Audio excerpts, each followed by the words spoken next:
जिन माननीय सदस्यों को आज नियम 377 के अधीन मामलों को उठाने की अनुमति प्रदान की गई है, वो अपने मामलों को अनुमोदित पाठ को तुरंत व्यक्तिगत रूप के सभा पटल पर रख दे। जी मंत्री जी। सर, वैसे कार्यसूची के अनुसार आपको त्रिभुवन सहकारी यूनिवर्सिटी बिल लेना था, लेकिन मेरी रिक्वेस्ट है कि एक शिपिंग का भी उसके बाद का बिल लिस्टेड है, बिल्स ऑफ लैंडिंग, वो आप ले लेंगे तो माननीय मंत्री जी यहाँ उपस्थित है और एक बिल लेने के लिए मैं आपको रिक्वेस्ट करता हूँ। धन्यवाद।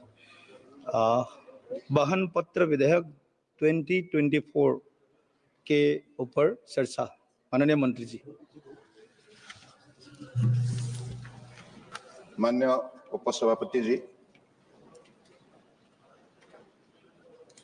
I rise to move that the bills of lading bill 2024 to make provision for the transfer of right of the suit and all liabilities to the consignee named in a bill of lading and every endorsee of bill of lading to whom the property in the goods mentioned in the bill of lading shall pass upon or by reason of a consignment or an endorsement, and for matters connected therewith or related thereto be taken into consideration. आप कुछ bill के ऊपर कुछ points मुद्दे रखना चाहेंगे मंत्री जी? Okay. Respected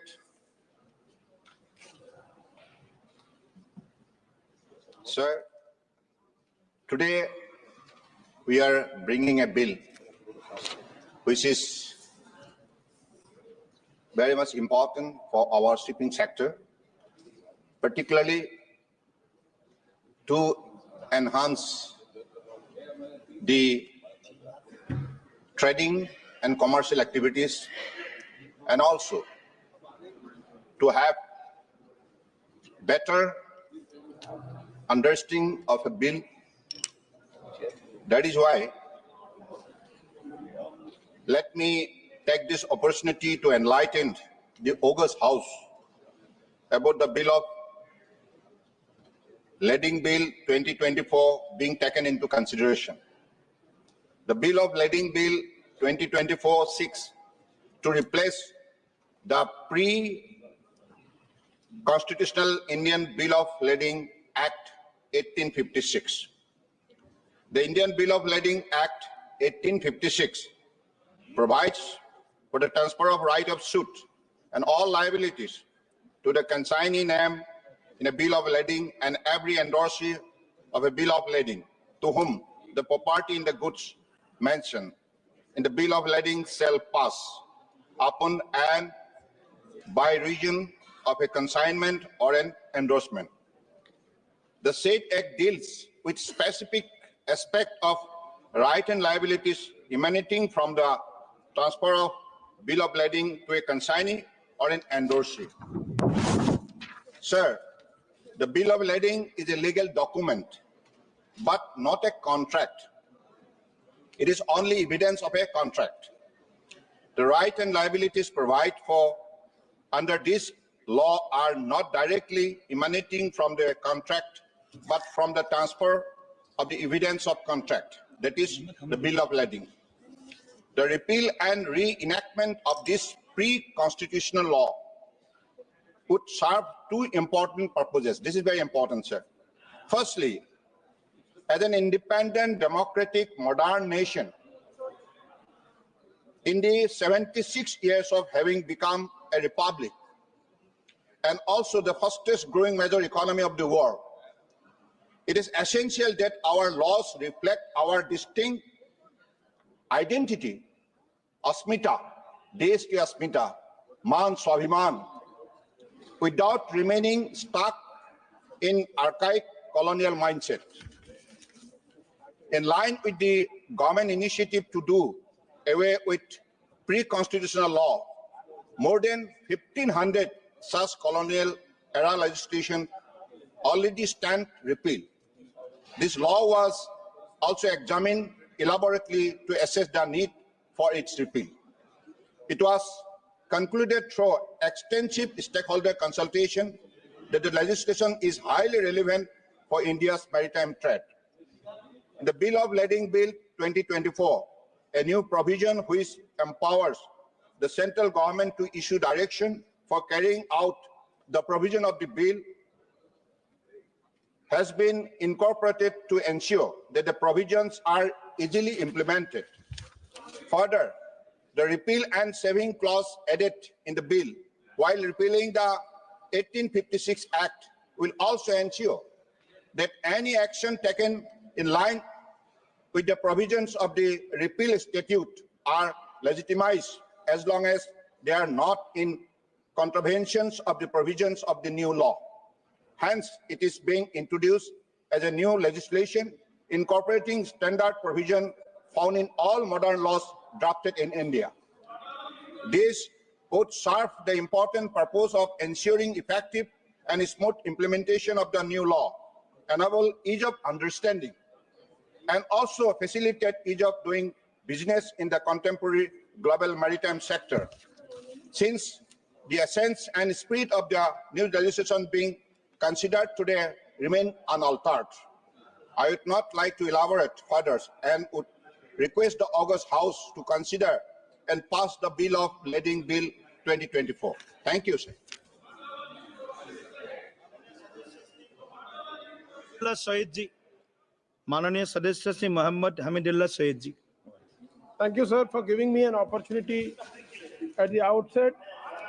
I would like to thank my party, the Indian National Congress Party, and my leader of opposition, Sri Rahul Gandhi ji, for providing me an opportunity to express my views and articulate on the Carriage of Goods Bill 2024. I would also like to thank you, sir, for allowing me to speak on this bill. This bill has great ramifications and consequences on Lakshadweep, my constituency, because unlike any other state and union territory in the country, this bill directly affects Lakshadweep. Most of the goods of transportation are done from the mainland.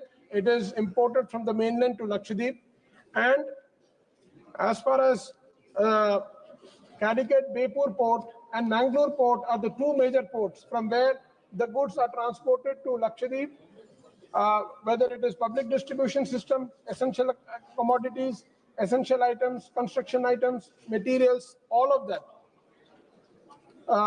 I would like to also mention here that in our territory, there are no railways or roadways. We are totally relying on shipping. Shipping is the lifeline for us. In the passenger ships, we are transporting the goods along with passengers, and there are exclusive barges which are transporting the goods from the mainland to the islands. So Lakshadweep is a scheduled tribe area under Schedule 5 of the Constitution of India. It has been granted the status of scheduled tribe because of the social and economic backwardness and geographical isolation from the mainland. So my point is, when these passenger ships and exclusive barges have been earmarked for transporting, why all the ships are not plying at the moment? There are 5 ships which have been under the possession and ownership of Lakshadweep administration, and being a union territory, it is directly under the central government. तो मैं माननीय मंत्री जी से जानना चाहता हूं कि मंत्री जी थोड़ा सा आप देश के स्वाभिमान और देश की अस्मिता की बात कर रहे थे. कैलिकट पोर्ट में पिछले 4 साल से कार्गो मूवमेंट बंद करके रखा हुआ है. जब से कोविड हुआ है, उसके बाद कोविड के बाद से अब तक शुरू नहीं किया गया है. तो क्या मैं आपका ध्यान चेयरमैन सर आपके माध्यम से मंत्री जी का आकर्षण करना चाहता हूं, क्योंकि इन्होंने स्वाभिमान और अस्मिता की बात की, तो थोड़ा सा हमारा भी स्वाभिमान और अस्मिता अगर बढ़ा देंगे तो बड़ी कृपा होगी मंत्री जी की.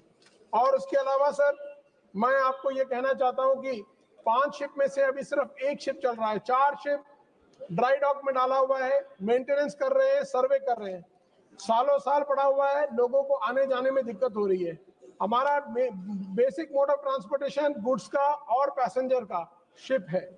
तो मैं माननीय मंत्री जी से आपके माध्यम से रिक्वेस्ट करता हूं, दरखास्त करता हूं कि कोचिन शिपयार्ड लिमिटेड जो कि इनके मिनिस्ट्री के अंडर आता है, पहले सारे शिप को शिपिंग कॉर्पोरेशन ऑफ इंडिया को दिया, वो चला नहीं पाए, उन्होंने हाथ खड़े कर दिए, वापस दे दिया। कोचिन शिपयार्ड लिमिटेड के साथ पहले हमारा एक एग्रीमेंट था जिसके तहत सारे शिप्स को टाइमली मेंटेनेंस करना, ड्राई डॉकिंग करना, सर्वे करना, ये सब इस बिल से जुड़ा हुआ है सर, क्योंकि हमारे पैसेंजर शिप में गुड्स को भी ट्रांसपोर्ट किया जाता है।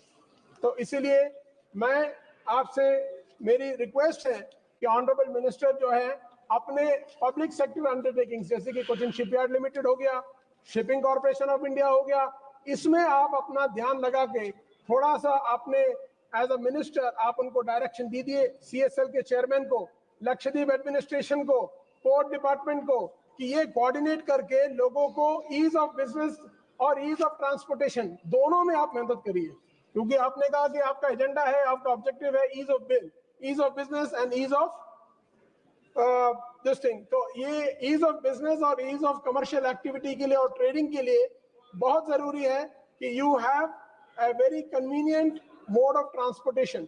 Unless you do that, it is very difficult to have ease of business, or you can't have commercial or trading activities. Sir, the objective of this bill is to regulate the carriage of goods from any port in India to any other port in India, or any port in India to any port overseas. India से किसी और, India से दूसरे एक port से दूसरे port जाने के लिए, इंडिया के एक पोर्ट से विदेश में किसी पोर्ट में जाने के लिए, उसको रेगुलेट करने के लिए इस कैरेज ऑफ बिल को लाया गया है। ये बताया गया था कि 1854 के कानून को, जो कि ब्रिटिश के ज़माने में बनाया गया था, उसके बाद 1925 में भी एक कानून बनाया है, जिसके बाद विस्पी रूल्स बनाया था। नॉर्वेजियन जो शिप बिल्डिंग इंडस्ट्री में और कार्गोस और इसके मूवमेंट में जो state of the art work है जिनका, तो उन्होंने इसको किया था। उसमें इंटरनेशनल कन्वेंशंस है, जैसे कि contracts, trading contracts, carrier perspectives के माध्यम से, transporters perspective, all of this is regulated and we follow the international convention, the Hague Convention of 1922, which was amended again in 1978, which was called the Visby Rules and the Hague Rules. It's also called the Hague Rules. So my humble suggestion to the minister and to the honorable minister and to the government through you, sir, is that kindly ensure that to do ease of business, to have commercial and trading activity, you kindly ensure that there is passenger movement and cargo movement and running of the ships important. आप ship को बांध के रखेंगे बिना चलाए, वो भी सरकार के ऊपर, it is like a expense and a expenditure on the government.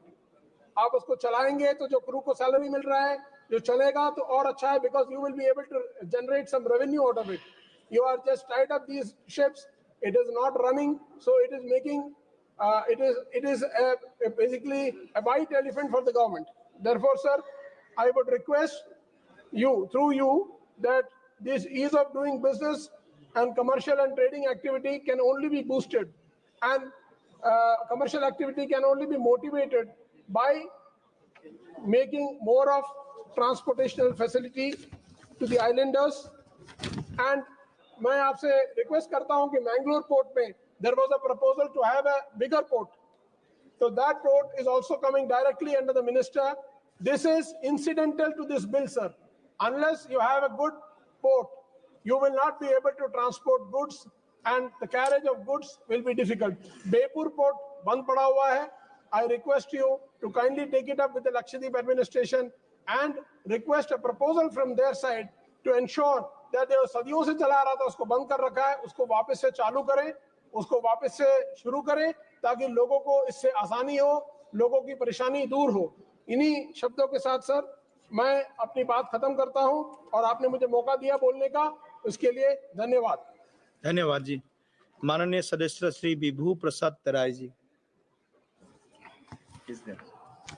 Thank you, Honorable Speaker, sir, giving me the opportunity to speak in the August House relating to this Leading Bill 2024, which was introduced in the Lok Sabha in August 9, 2024, seeks to replace the Indian Bill of Lading Act 1856 The bill provides a legal framework for issuance of bill of lading. To simplify, quote, this is a bill which refers to document issued by a freight carrier to a shipper. The bill contains details such as type, quality, condition, and destination of goods being carried. The Act states that a bill of lading is conclusive evidence of goods on board. It grants of all rights of suit and liabilities regarding the goods by the receiver as per the bill of lading, or any third party to whom the receiver may transfer ownership of goods. The bill retains all provisions under the Act. The bill adds that the central government may issue directions for carrying out the provisions of the bill. Further, this is a legal document issued by a carrier to a shipper detailing the specific of goods being shipped, essentially acting as a proof of shipment and the receipts for the cargo, and is a crucial for international trade in India, where a significant percentage of cargo is shipped overseas.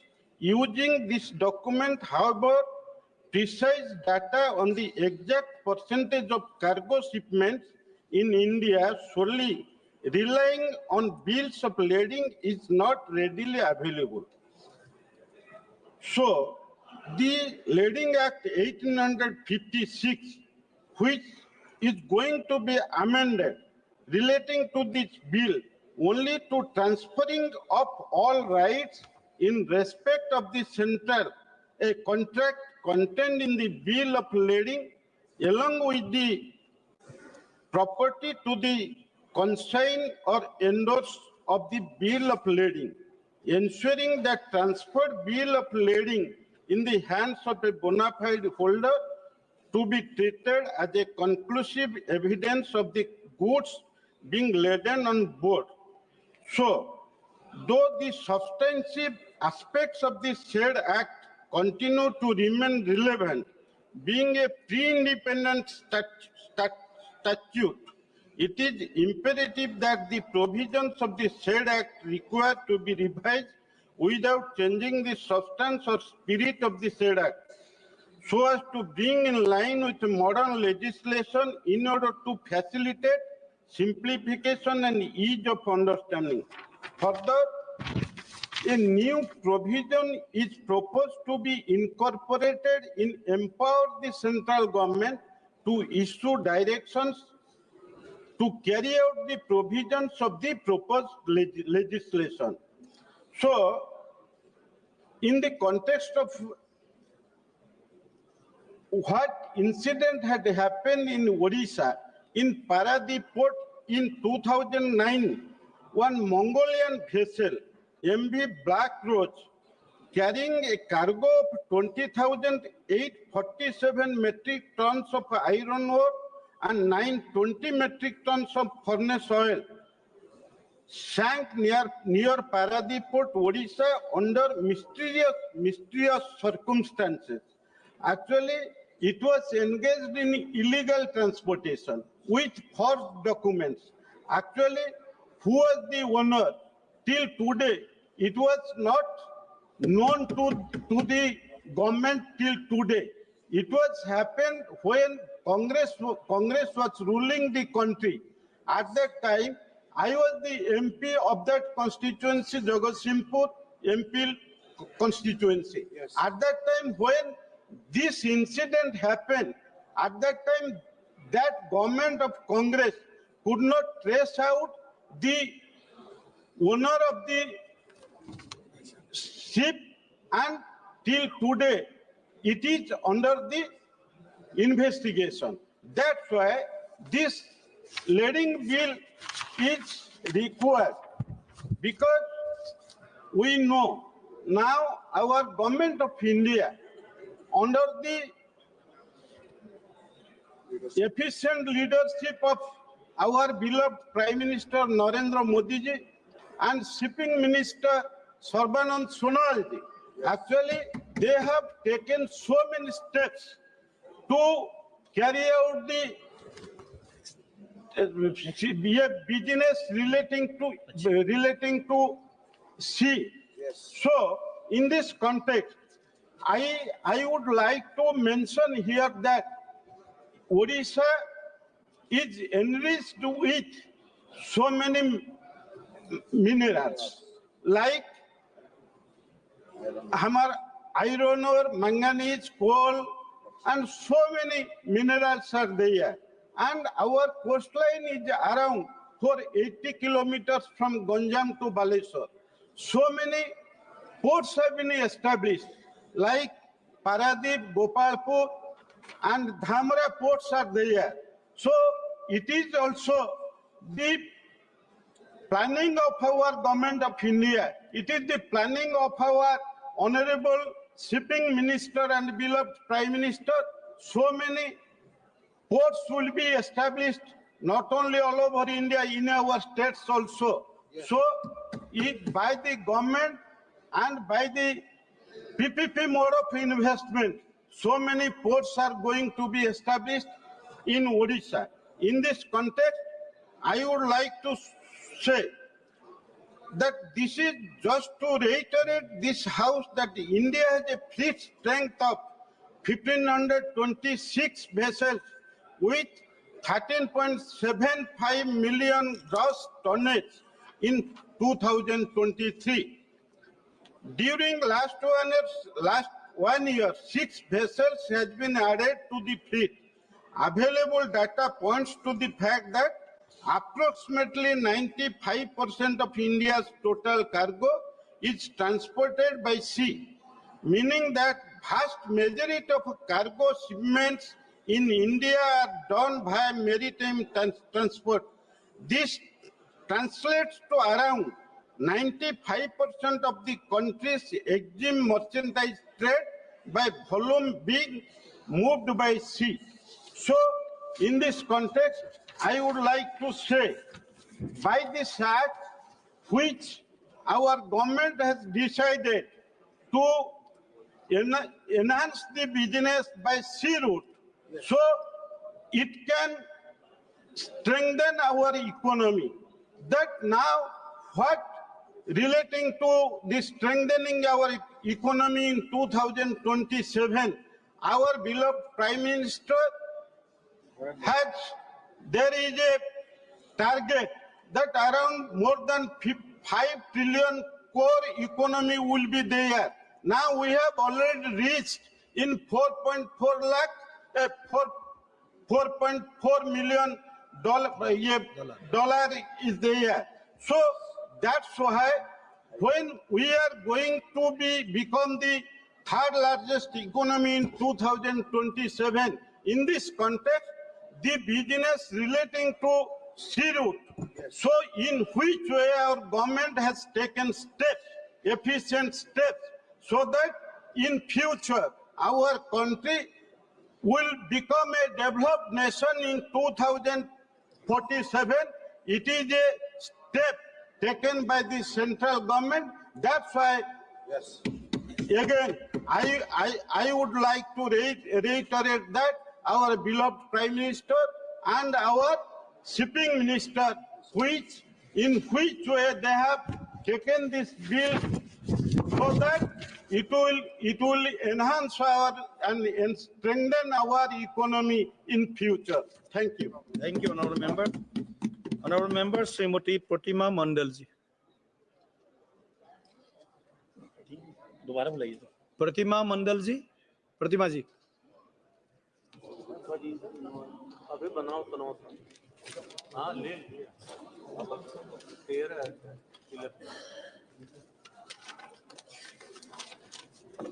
Sir, on behalf of All India Trinamool Congress, I rise to speak on the Bills of Lading Bill 2024. Sir, the Ministry of Ports, Shipping and Waterways contains several problematic provisions that could seriously harm the interest of shippers, traders, and stakeholders. Instead of improving maritime trade, the bill increases government control, reduces transparency, and creates scope for commercial fraud, all in the name of legislative modernization. One of the most alarming provisions of the bill is found in Section 5, which gives the central government ultimate power to issue any direction it feels necessary to implement the act. This means the entire authority over maritime shipping will now be controlled by the central government, leaving no space for state governments, traders, or industry stakeholders to influence policy making in coastal regions. This provision clearly reflects an attempt at centralizing power in the hands of the central government. It also allows the Ministry of Ports, Shipping and Waterways to intervene in any shipping transaction without any valid justification, violating the principle of cooperative federalism and reducing the autonomy of shipping business and traders. Another extremely dangerous provision is found in Section 4(1), which legalizes commercial fraud. According to this provision, even if the goods have not actually been shipped, a fake bill of lading can still be considered valid proof of shipment. Such a provision would also open doors for smuggling, black market trading, and international money laundering.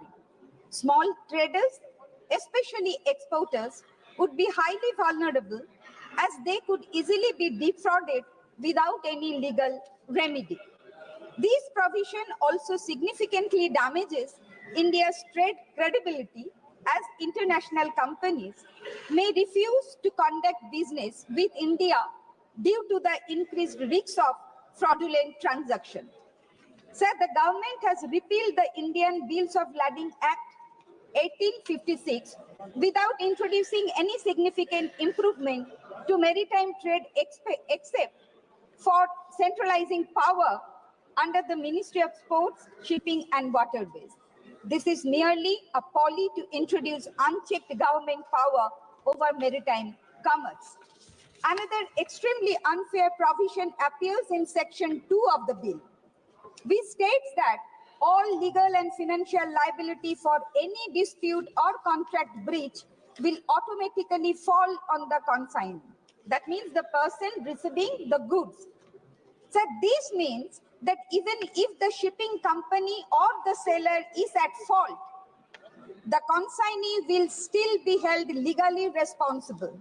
This is extremely unjust, especially for small businesses, SMEs, and exporters who may end up paying heavy penalties for mistakes they did not commit.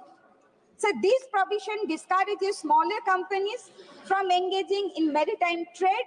It also completely ignores consumer protection, as the bill offers no legal remedies for consignees who receive faulty, incomplete, or fraudulent shipments. So another major flaw of the bill is that it does not regulate freight charges. Shipping lines, freight companies, and consignment agents often increase freight charges arbitrarily, especially for small businesses. The bill does not set any regulations or price caps, which can massively affect small and medium-scale enterprises as they will struggle to afford shipping costs. So instead of supporting small businesses, the bill appears to protect large shipping corporations, allowing them to charge any price they want without government regulation. So this would further push small businesses out of maritime trade.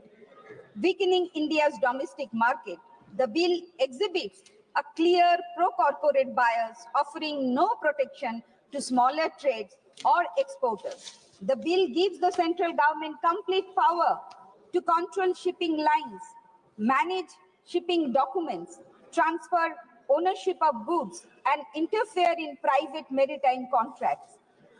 It could also use this power to manipulate trade for its own political or economic interest or target specific businesses by obstructing their trade.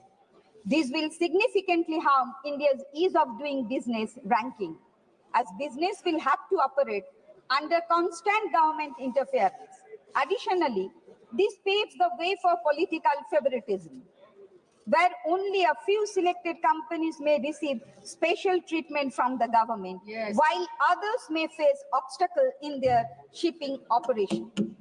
The bill provides no role for state governments in regulating maritime trade, despite the fact that they have a direct stake in port infrastructure, employment, and trade revenue. Excluding states and undermining local governance will severely impact local economies and port revenue generation. The vague and open-ended language of the bill also increases the risks of corruption in maritime trade. The bill creates three major loopholes. Number one, Section 4 allows fake bills of lading to be legally accepted even when no goods have been shipped, making commercial fraud easy. Number two, Section 5 gives the government unchecked power to interfere in shipping contracts without any valid reason.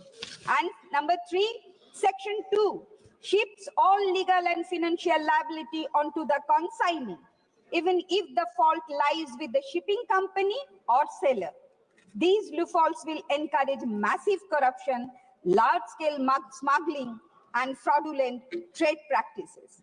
It will destroy accountability in maritime trade and make it easier for legal activities like smuggling and money laundering to thrive.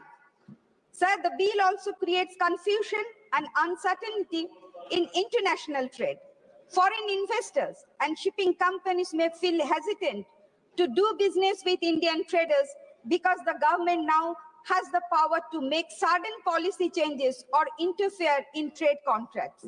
This could damage India's reputation in global trade and may even lead to trade restrictions, penalties, or sanctions against India for not following international shipping standards. The bill also fails to modernize maritime trade by completely ignoring digitalization, making it harder for India to keep up with modern global shipping practices. Modern maritime trade also requires arbitration, framework, or mediation systems to resolve conflicts efficiently, which are clearly absent here. The Bill of Lading 2024 is not a progressive legislation amid a modernizing trade. Instead, it is a blatant power grabbed by the central government to centralize maritime power. Sir, I would like to mention here that the Haldia dock complex is connected to national waterways. One, the port is connected with the riverine ports of Bangladesh and Indian state of Assam by National Waterway 97, Sundarban Islands Waterways, and Indo-Bangladesh Protocol Waterways. Sir, I would like to draw the attention of the Honorable Ports, Shipping and Waterways Minister. Sir, every day, more than 100 large cargo ships come from our neighboring country, Bangladesh, to India for trading purpose by using the waterways of Sundarban. These cargoes cross several rivers around the Sundarban Delta, like Muriganga, Matla, Thakurain, Vidyadhari, Piali, etc., leading to soil erosion and thereby causing severe damage of riverbank embankment of entire Sundarban area. Agricultural lands and ponds are getting polluted and becoming infertile, and mud houses of the residents of Sundarban are being damaged by saline water which passes through the broken embankment. The most alarming thing is that many islands like Kumirmari, Shadjelia, Chotomollakhali, Amtoli, Moushuni, Ghoramora, etc. are becoming vulnerable, struggling to exist due to heavy waves that hit and submerge the islands during the movement of large cargoes. Sir, these worsening by rising sea levels caused by climate change also.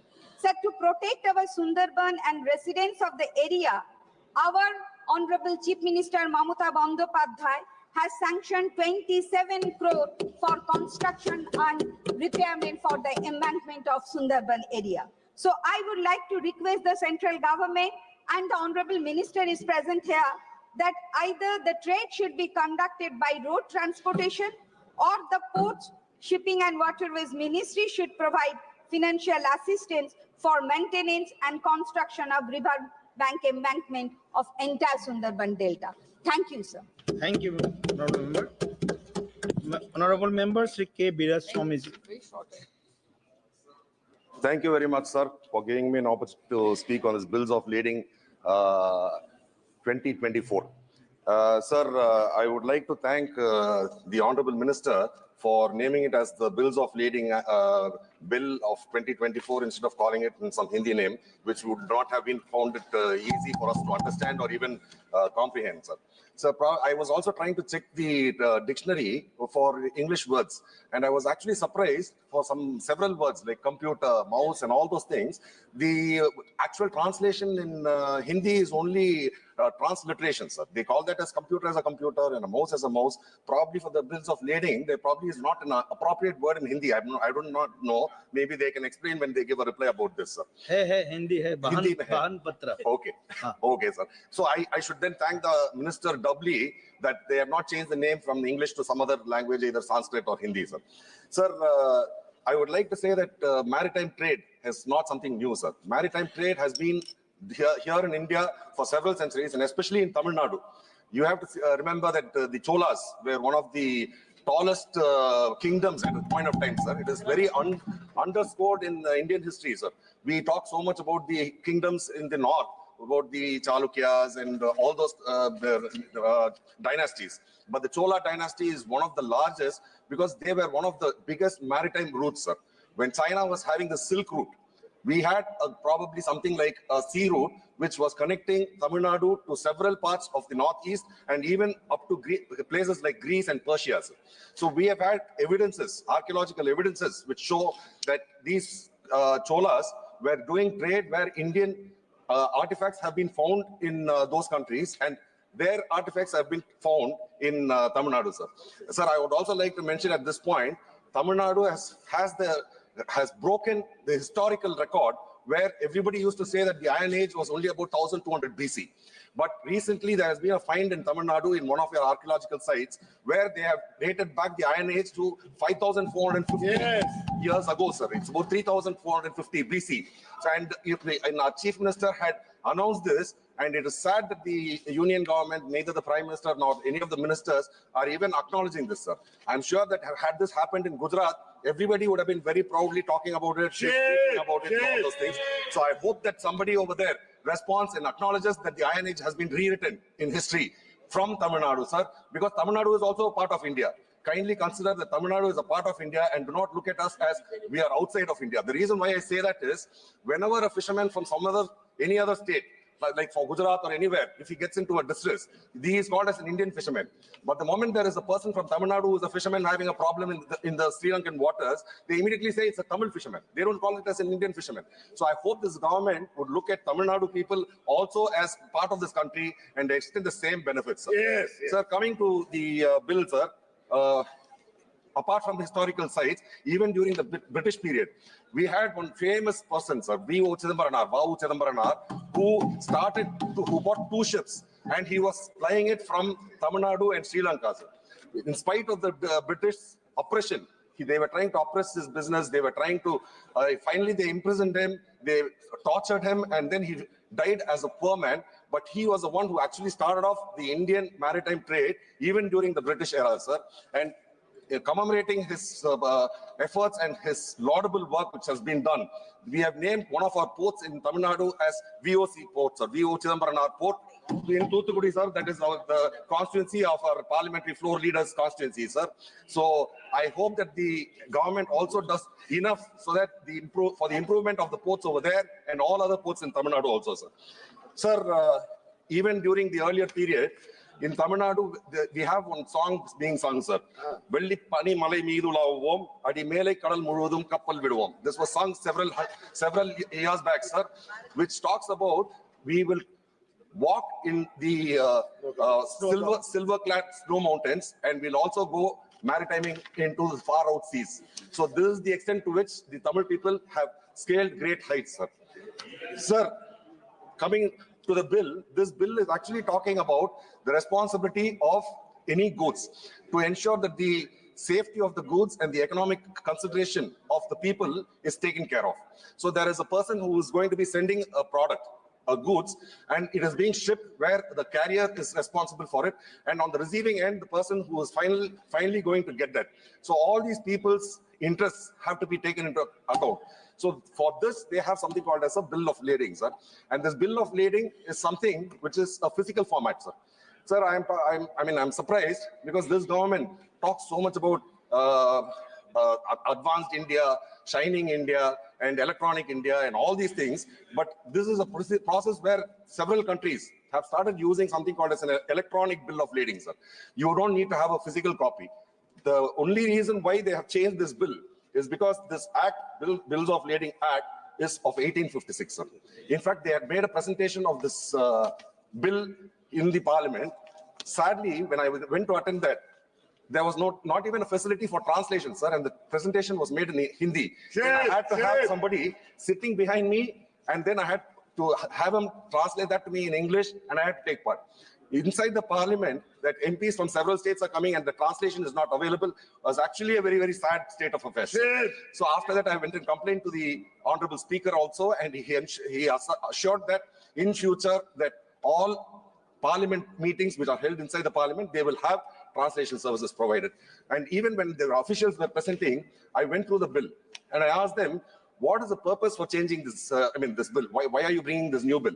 They said, sir, there is no change excepting the year in which it is being made. It was 1856 and now this is 2024. Other than that, there is absolutely nothing which is of any significance or importance, and there are no new provisions. एक panel member आदरणीय मंत्री जी ने अपना introductory speech में इस bill का क्या किस कारण से why this bill has been taken into consideration.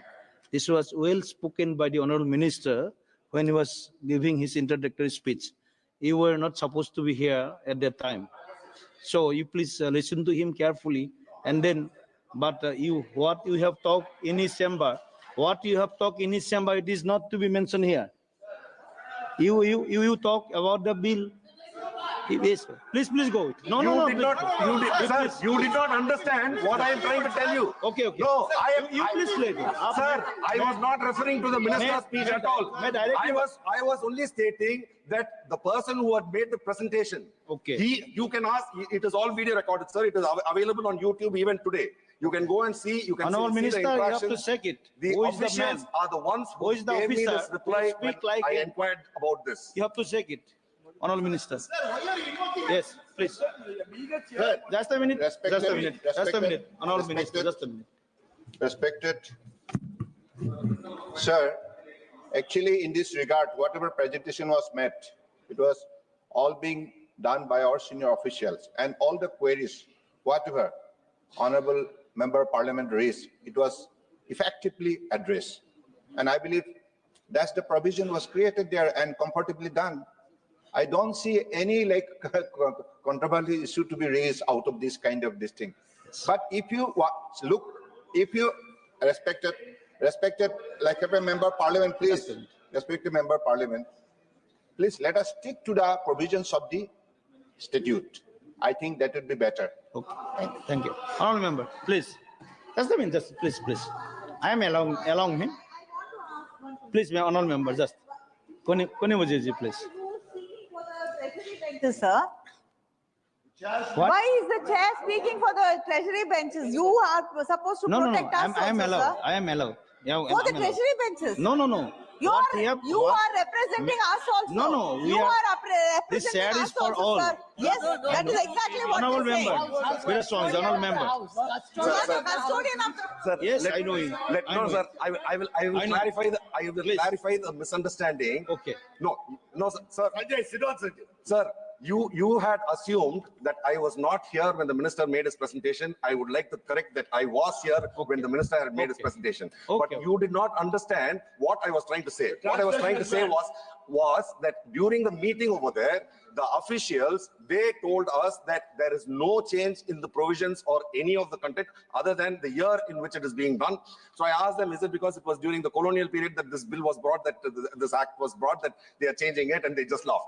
So I'm just wanting to highlight. I truly understand what you have saying. I truly understand. But if any member, when it was going, the meeting was going on, when any officers speaks like this, just clarify, Honorable Minister, I have given the scope to clarify his stand. No other intention is there. Please, Veerasamiji, please. Veerasamiji, please. Sir, I'm actually grateful that you are asking for a clarification immediately then and there. But I hope that on more sensitive issues, the chair will always behave in such a way where the same fairness is extended to all the members in the opposition benches, sir. So because we have found that several times, though we keep screaming, even if we come to the middle of the well and we keep screaming, that none of these are being addressed, sir. Most of the time we are being ignored, and usually it is the protocol of the house. When the house is not in order, the house will not run, sir. But here we find that several times, like even if there are 50 MPs inside the well and shouting, the house is running comfortably where the person in the chair is not at all bothered about this. In fact, this morning also. Please come to the point. No, sir, you brought me here, sir. I was actually going in a different path. हर दिन well में आते हैं sir, हर दिन well में आते हैं और हर दिन शोर शराब करते हैं, रक्कस करते हैं। ऐसे इनका हिसाब से जाता है तो पार्लियामेंट चल ही नहीं सकते। हमको तो गवर्नमेंट बिजनेस भी है और जो कुछ भी वो लोग बोलते हैं वो भी हमको सुनना है। हम सुनने के लिए आते हैं। Thank you, we are only following your precedent, sir. What we are following what you did when you were in opposition, the same democracy we want, and we are trying to follow the same thing, sir. We are not doing anything undemocratic, sir. We are not doing anything undemocratic. You started it, sir. You started it. No. It should be clear for all. Sir, you have to understand, Tamil people are people where we are of the belief and faith that wherever we go, every one of them is a relative. They are all related to us.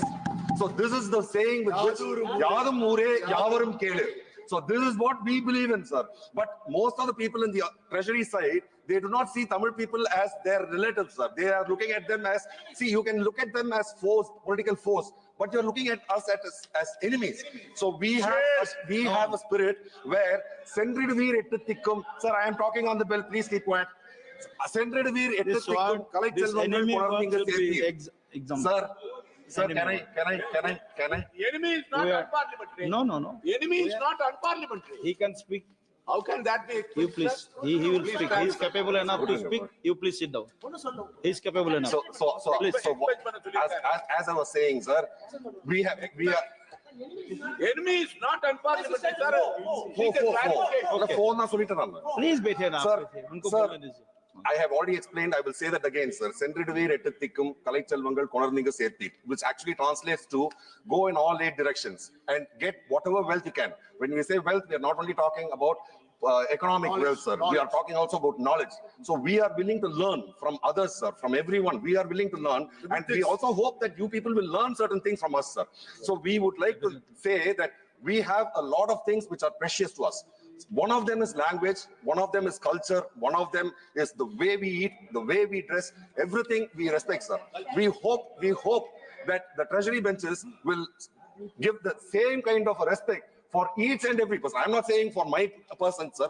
I am talking for all the states in India. I think they should be given a free and fair way of carrying on with their culture, their food practices, and their education system. Everything should be given to them, sir. In fact, if you want to go talking about that, I can keep going on and on. Sir, I will come back to the bill, sir. I will come back to the bill. Sir, national waterways, sir. Sir, national waterways can be a huge thing for the development of this country, sir. The National Waterways project was envisaged about more than 10 years back, sir. That despite so many years, this present government and the budget outlay for that is roughly around 6 lakh crores or more, sir. Sir, despite that, I think there are several, I mean, in National Waterway 1 to National Waterway 6, and Tamil Nadu will benefit if National Waterway 4 is being implemented, sir. This is a national waterway which will run from Eluru in Andhra Pradesh to Pondicherry, traversing across Tamil Nadu, especially Chennai, sir, in my constituency. So I would request that the government look into it, because statistics has shown the transportation of goods, the costs, it is 4 times more expensive to transport by road, 2 times more expensive to transport by train, and 0.5 times more expensive to transport by ship. So shipping is one of the cheapest, simplest, most reliable way. And if the National Waterways project is implemented, Tamil Nadu will benefit in a huge way, sir. And not only Tamil Nadu, all the states, whichever states are being connected through all the National Waterway projects. Earlier speaker, Madam Pramod also had told about this. So I would like to re-emphasize to this government to see what can be done to implement the National Waterways project, sir. And once again, I thank the minister for retaining the name of the bill in English. But I oppose this bill because only the year has changed, sir. Thank you very much. Good. Thank you, honorable member. माननीय सदस्य से आलोक कुमार सुमन जी. धन्यवाद सभापति महोदय, आपने मुझे इस bill पर बोलने का मौका दिया, मैं आपका आभार व्यक्त करता हूं। महोदय, मैं the bill of lading bill, जो एक the Indian bills of lading act 1856 को रिपील करने के लिए लाया गया है, यह विधेयक आज़ादी से पहले का है, लेकिन परिस्थितियां काफ़ी बदल चुकी हैं, इसलिए यह आवश्यक हो गया था कि 1856 के एक्ट को वर्तमान के समय के अनुसार से इसमें बदलाव लाई जाए।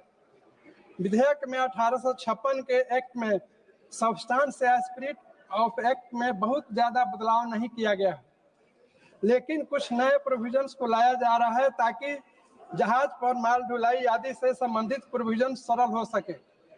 महोदय, जैसा कि हम सभी जानते हैं, विश्व में व्यापार सिमिलेस की तरफ बढ़ रही है। द बिल्स ऑफ लेडिंग एक रिसीट का पार्ट है, कॉन्ट्रैक्ट का पार्ट है, साथ ही साथ ऑनरशिप का पार्ट भी है। इस विधेयक में एक की एलिमेंट भी है। महोदय, वर्तमान विधेयक के सेक्शन 2 में बिल्स ऑफ लेडिंग के अधिकारों को कॉन्साइनी या इंडोर्सी के निहित में उसके हित में किया गया है तथा सभी सामानों की लायबिलिटी जो कि उनके नामों में उल्लिखित है की गई है।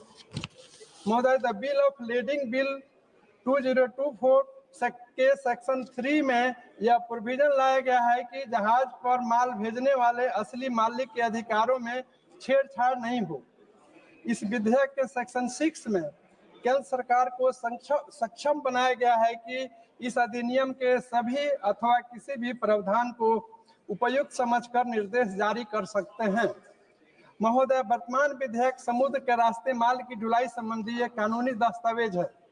भारत में समुद्री विरासत 7,500 किलोमीटर विशाल और गतिशील है। वर्ष 2023 में विश्व के व्यापार में 16% का योगदान रहा है। महोदय, भारत समुद्री क्षेत्र, वाणिज्य, कनेक्टिविटी और अंतर्राष्ट्रीय सहयोग के लिए एक महत्वपूर्ण कड़ी के रूप में उभर रहा है। यह देश के व्यापार का लगभग 95% मात्रा के हिसाब से और 70% मूल्य के हिसाब से संभालता है। वर्तमान विधेयक के पास होने से यह स्वीकृति मिलेगी कि माल किसी विशेष जलयान से निर्दिष्ट गंतव्य तक सुरक्षित भेज दिया गया है तथा सही सलामत पोत मालिक की कस्टडी में आ गया है। महोदय, मैं इस महत्वपूर्ण विधेयक पर अपनी बात रखते हुए माननीय मंत्री जी पोर्ट, शिपिंग और वाटरवेज का ध्यान अपने नारायणी रिवर फ्रंट की ओर आकृष्ट करना चाहता हूं, जो मेरे संसदीय क्षेत्र गोपालगंज में है। विगत वर्षों में मंत्रालय ने 6.62 करोड़ रुपए इसके लिए आवंटन करने के बाद काम भी शुरू किया गया था तथा 2 घाटों को बनाया भी गया था।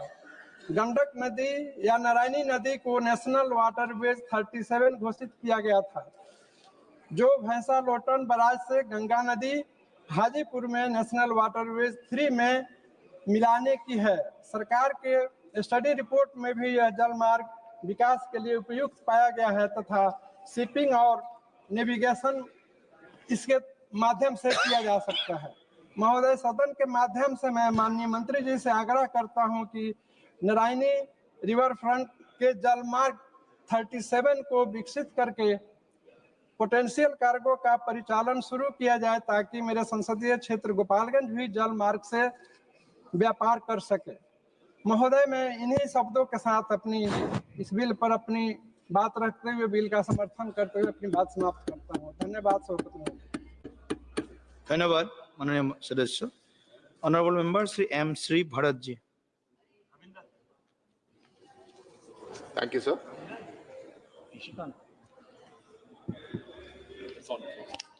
Thank you, sir. I rise to speak in favor of the Bill of Lading, Bill 2024.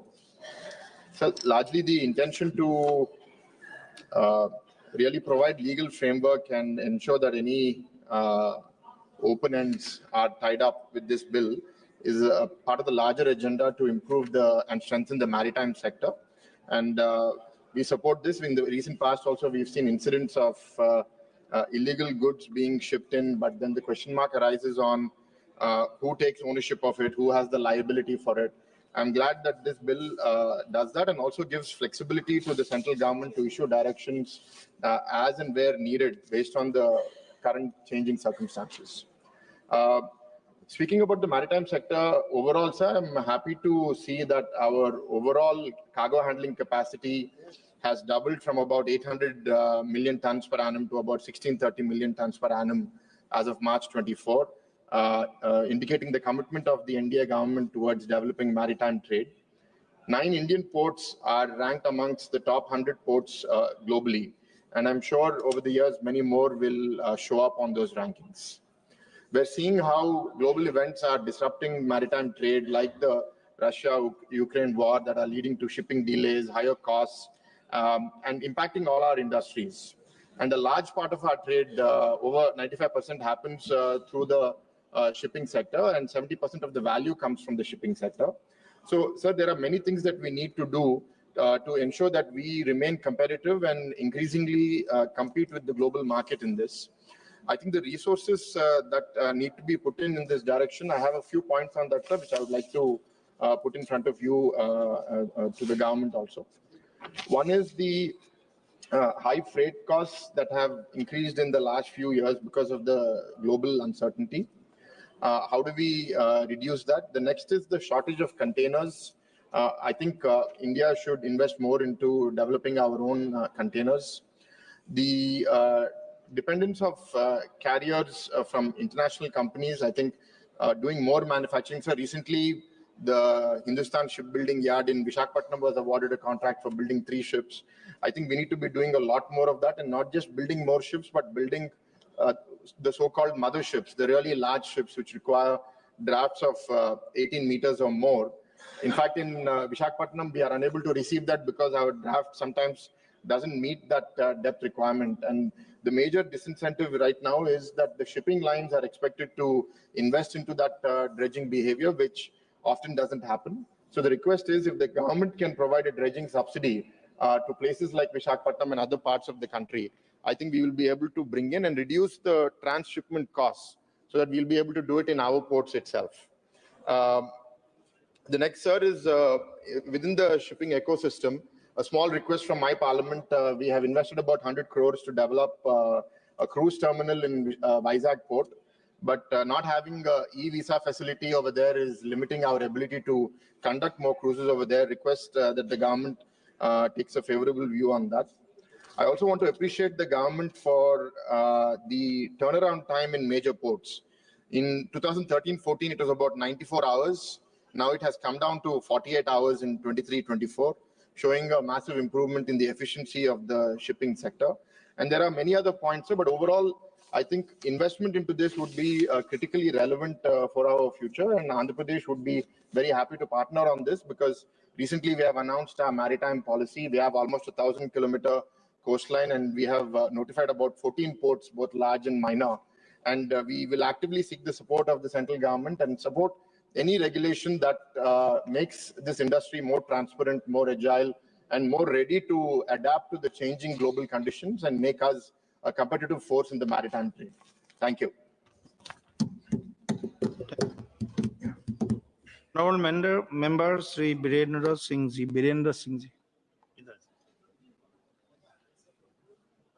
धन्यवाद अध्यक्ष महोदय। आज मैं समाजवादी पार्टी की तरफ से वाहन पत्र विधेयक 2024 पर बोलने के लिए खड़ा हुआ हूं। समुद्री जलमार्ग निश्चित रूप से आयात और निर्यात का एक अच्छा साधन है और केंद्र सरकार का एकाधिकार होने के कारण और राज्य सरकार को कोई विशेष उसकी सहभागिता नहीं रहती है। जल परिवहन पोर्ट हमारी आर्थिक स्थिति को बढ़ाने का बहुत महत्वपूर्ण साधन है और जिसपे आयात और निर्यात करने वाली एजेंसियों को माल की सुरक्षा, माल ढुलाई और उनको देश विदेश से आयात और निर्यात करने के लिए इतनी सस्ती परिवहन सेवा संभवतः जो है देश में नहीं है। हम चाहते हैं कि जो विधेयक लाया गया है उस विधेयक में व्यापारियों के माल के सुरक्षा की गारंटी हो, डैमरेज और वारफेज चार्ज जो पोर्ट पे लिए जाते हैं उसके बहाने जो व्यापारियों का शोषण होता है वो शोषण को कम किया जाए और उसका सरलीकरण किया जाए और जो माल डैमेज हो जाते हैं इंश्योरेंस कंपनियां उस डैमेज माल का मुआवजा भी वो देने से कतराती हैं। तो मैं सरकार से कहना चाहता हूं कि जो विधेयक लाया गया है वो विधेयक में संशोधन करते हुए कुछ व्यवस्था ऐसा किया जाए कि ताकि इंश्योरेंस कंपनियां समय पर व्यापारियों के उनके डैमेज का भुगतान समय सीमा के अंतर उपलब्ध करा दे। हमारा जनपद वाराणसी है उत्तर प्रदेश में, सरकार ने फैसला किया है कि गंगा में जल परिवहन के द्वारा यात्री के आने जाने की सुविधा और साथ ही साथ माल ढुलाई के साधन भी हम वहां उपलब्ध कराएंगे ताकि परिवहन भाड़ा कम होने से व्यापारियों को लाभ हो सके, महंगाई कम हो सके। लेकिन अफसोस की बात हम आपसे कहना चाहते हैं कि जनपद वाराणसी में मिल्कीपुर में वहां पोर्ट बन रहा है, करीब 3000 परिवार गरीब हैं जो बसे हुए हैं, उनको मुआवजा नहीं दिया जा रहा है, उनको जबरदस्ती बेघर किया जा रहा है। वहीं बगल में एक भगवान बुद्ध के नाम से संस्थान है, 50 एकड़ की भूमि को जबरदस्ती कब्जा करने का प्रयास सरकार के द्वारा किया जा रहा है और वाराणसी से लेकर के हल्दिया तक, चाहे वो गाजीपुर हो, चाहे वो बलिया हो, पटना हो, जहां तक वो सेवाएं जाती हैं वहां पर बन रहे पोर्ट पर जो किसानों की जमीन आसपास की है, जहां सड़क जो बन रही है उनको ठीक तरीके से मुआवजा जो है नहीं दिया जा रहा है। वाराणसी में जो परिवहन की सफलता का प्रतिशत है वो 0.01% भी नहीं है।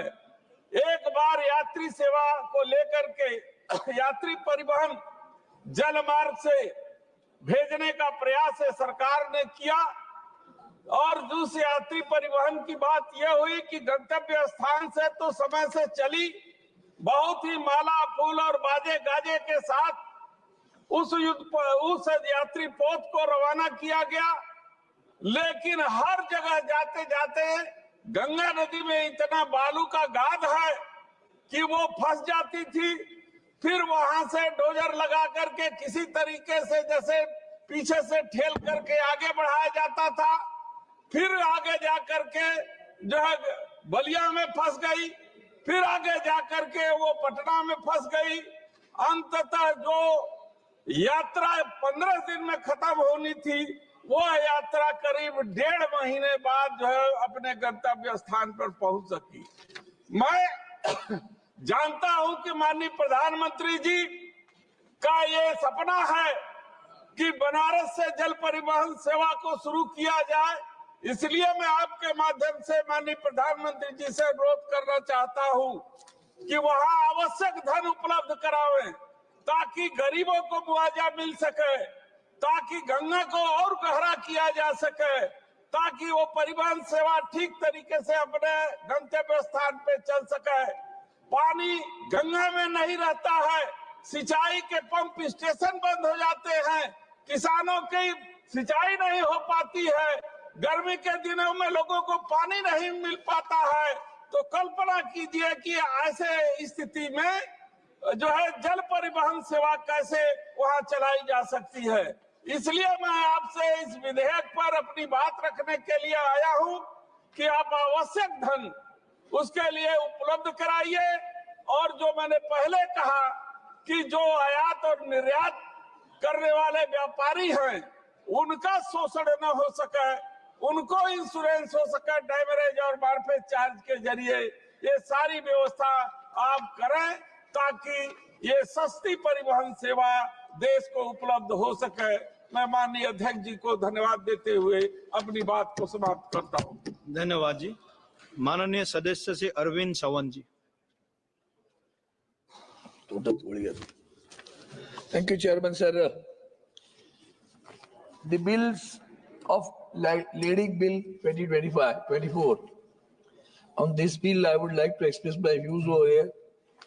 The Honorable Minister has placed it with some recommendations, some comments on it. While doing so, he spoke about the Asmita of India. I did not understand where the Asmita lies in the bill. Because the bill was a colonial bill, was there in 1925, which was based on the Visby rules, Visby rules. Those have been changed. Simplification has been done. You yourself have accepted it, that you have done a simplification in the bill. The major changes in the bill is replacing the term rules with applicable rules reflecting modern standards. The bill also grants the central government the authority to amend these rules through notification in the official gazette, allowing for a swift updates while maintaining parliamentary oversight. I welcome this bill. It's not that I'm opposing the bill, but there are certain lacunae in it.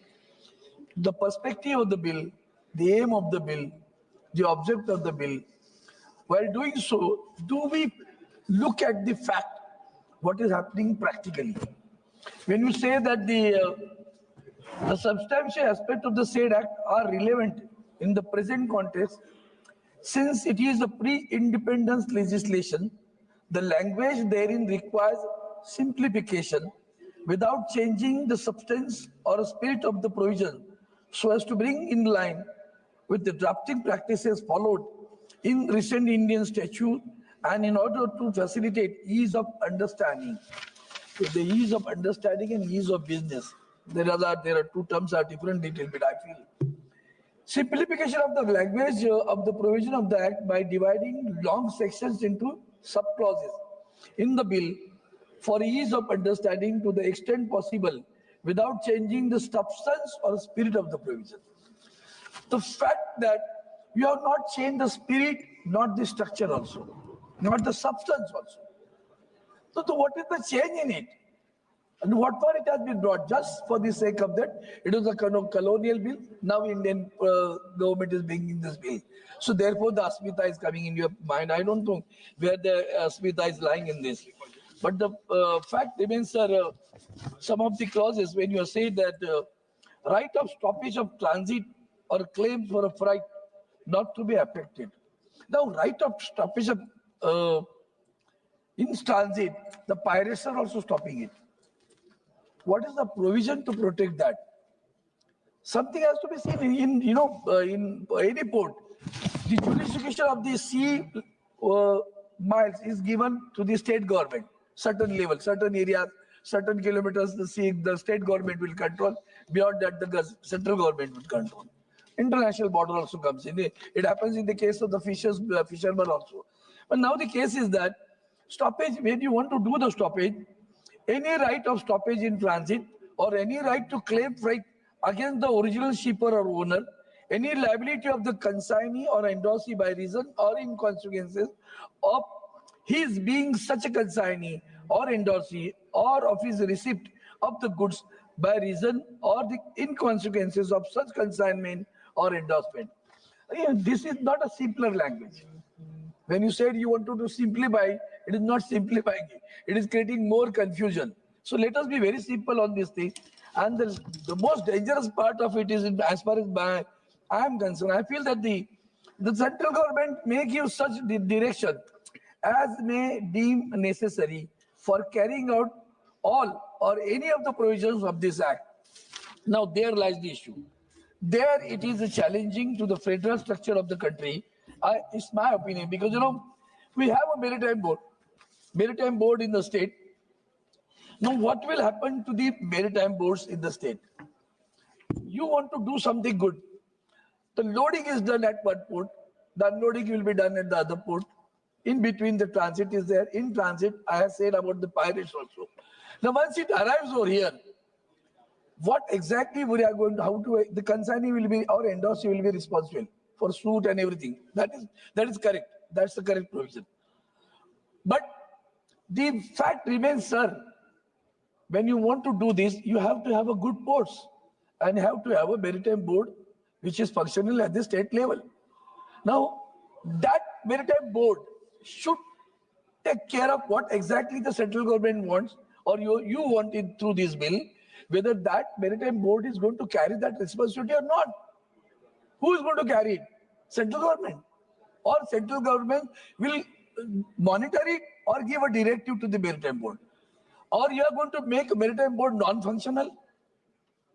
That answer has to be given by the minister. I feel it is a rather very, evasive action of the central government in the maritime board of the state government. Now, as far as Mumbai and Maharashtra is concerned, you are well aware, you come many times in Mumbai. The Mumbai port was the best port of the country.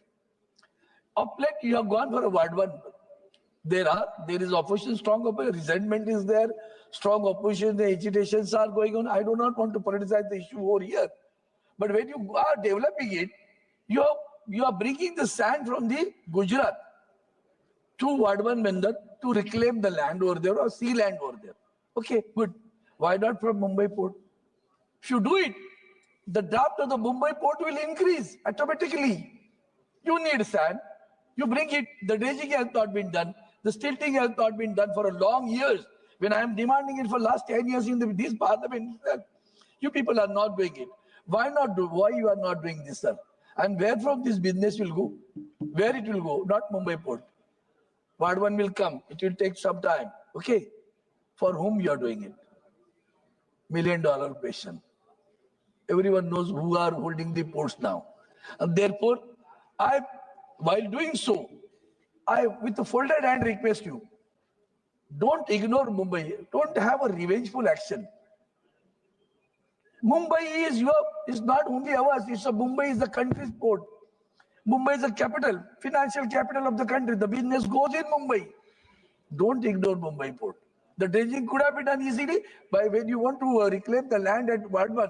Dredging, the sand should have been taken from Mumbai port and should have been brought over here.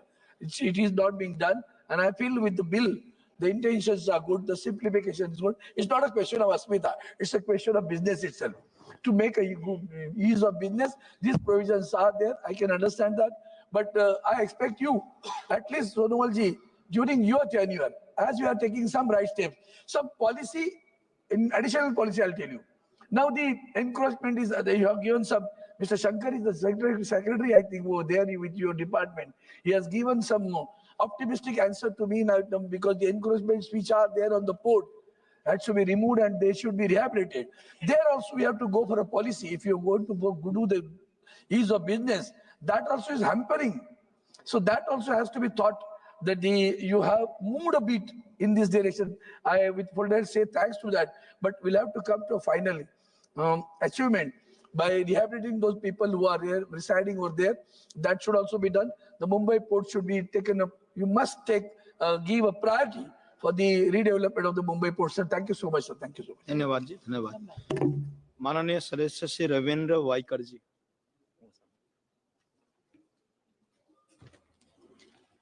धन्यवाद सभापति महोदय। Bill of landing bill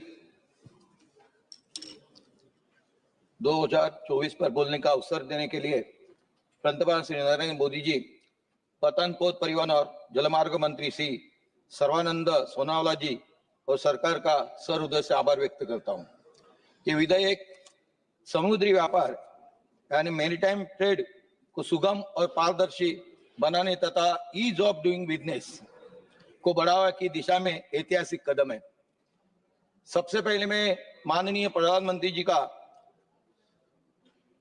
अभिनंदन करना चाहता हूं कि उन्होंने गहरे पानी वाले मेगा पोर्ट वाधवन की आधारशिला रखने के लिए धन्यवाद देना चाहता हूं।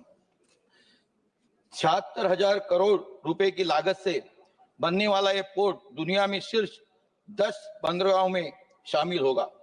यह भारत की वैश्विक समुद्र व्यापार का केंद्र यानी ग्लोबल ट्रेड हब बनाने में मदद करेगा और भारत की निर्यात क्षमताओं को यानी एक्सपोर्ट कैपेबिलिटी को दोगुना करेगा। इस परियोजना से 12 लाख से अधिक प्रत्यक्ष और अप्रत्यक्ष नौकरियां सृजित होगी, जिससे स्थानीय अर्थव्यवस्था को भी बड़ा लाभ मिलेगा। बिल ऑफ लैंडिंग बिल 1856 के कानून का आधुनिकीकरण किया गया है। मैं अब बिल ऑफ लैंडिंग बिल 2024 के विषय पर यानी 25 के विषय पर आता हूं, जो 1886 के पुराने कानून को हटाकर एक आधुनिक विधेयक लाने की दिशा में कदम है। ये भारत की व्यापारी सामुद्री व्यापार प्रणाली को दुनिया के बेहतरीन मानकों के अनुसार विकसित करेगा। सभापति महोदय, बिल ऑफ लैंडिंग का कानूनी जो ढांचा है एक महत्वपूर्ण दस्तावेज है जो शिपर और मालवाहक के बीच अनुबंध को प्रमाणित करता है। ये माल की स्वामित्व यानी हस्तांतरण ट्रांसफर ऑफ ओनरशिप और दायित्व एंड लायबिलिटी को स्पष्ट करता है। इसका परिवर्तन का अधिकार है, राइट ऑफ ट्रांसफर। विधेयक में ये प्रावधान है कि प्राप्तकर्ता और तीसरा पक्ष थर्ड पार्टी जिसे स्वामित्व हस्तांतरित किया गया है वो सभी माल से संबंधित अधिकार प्राप्त करेगा, यानी ईजीएस हो जाएगा। बिल ऑफ लैंडिंग का निर्णायक प्रमाण यानी कंक्लूसिव एविडेंस ऑफ कार्गो विधेयक स्पष्ट करता है कि यह बिल ऑफ लैंडिंग में दर्ज विवरण की माल का प्रमाण होगा, जिससे किसी की विवाद की स्थिति में यह दस्तावेज निर्णायक होगा। यानी अभी कई सदस्यों ने भी कहा कि यहाँ जो रेट जो कुछ होगा तो उसके ऊपर अपने दस्तावेज जो अभी ये बिल है वो उसके ऊपर निर्णायक होगा। ये इसके अंदर कानून के अंदर ये बिल के अंदर इसका स्पष्टीकरण किया है। केंद्र सरकार को निर्देश जारी करने की शक्ति इसके अंदर है। सरकार को यह अधिकार होगा कि ये विधेयक क्रियान्वयन के लिए आवश्यक दिशा निर्देश जारी कर सकता है।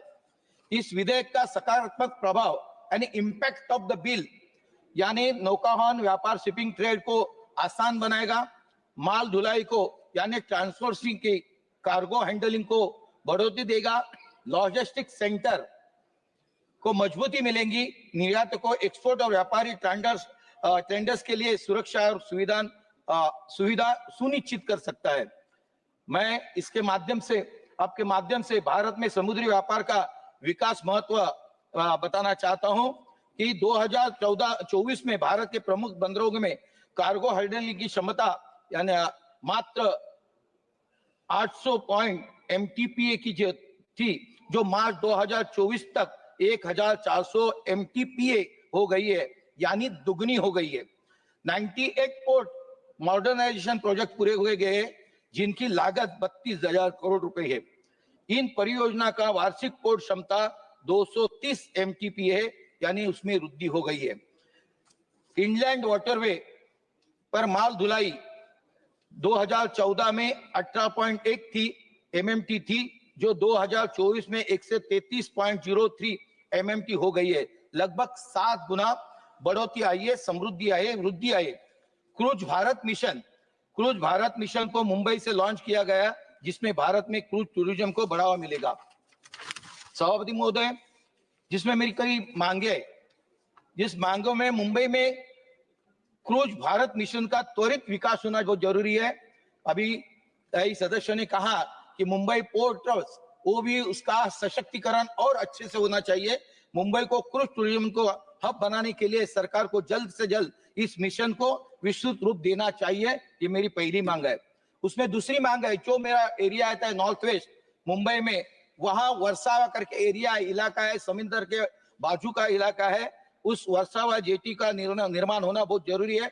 वर्षा और उसके जुड़े तटीय क्षेत्रों में जलमार्गों के माध्यम से मुंबई से जोड़ने के लिए वर्सावा जेटी का निर्माण होना बहुत जरूरी है। इसके पहले भी मैंने कहा था कि वर्सावा जेटी का निर्माण जितने जल्द हो सके उतना, माननीय मंत्री महोदय मैं आपसे मिला भी था कि वर्सावा जेटी का निर्माण होना बहुत जरूरी है। मुंबई और कोकण के बीच जलमार्ग की भी आवश्यकता है, जो सालों से लोगों ने मांग की है। कोकण के किसानों और व्यापारी के लिए, विशेषकर फल और सब्जी उत्पादनों के लिए ये बेहद आवश्यक है कि जिनके उत्पादन जलमार्ग से माध्यम से मुंबई तक सुगमता से पहुंच सकते हैं।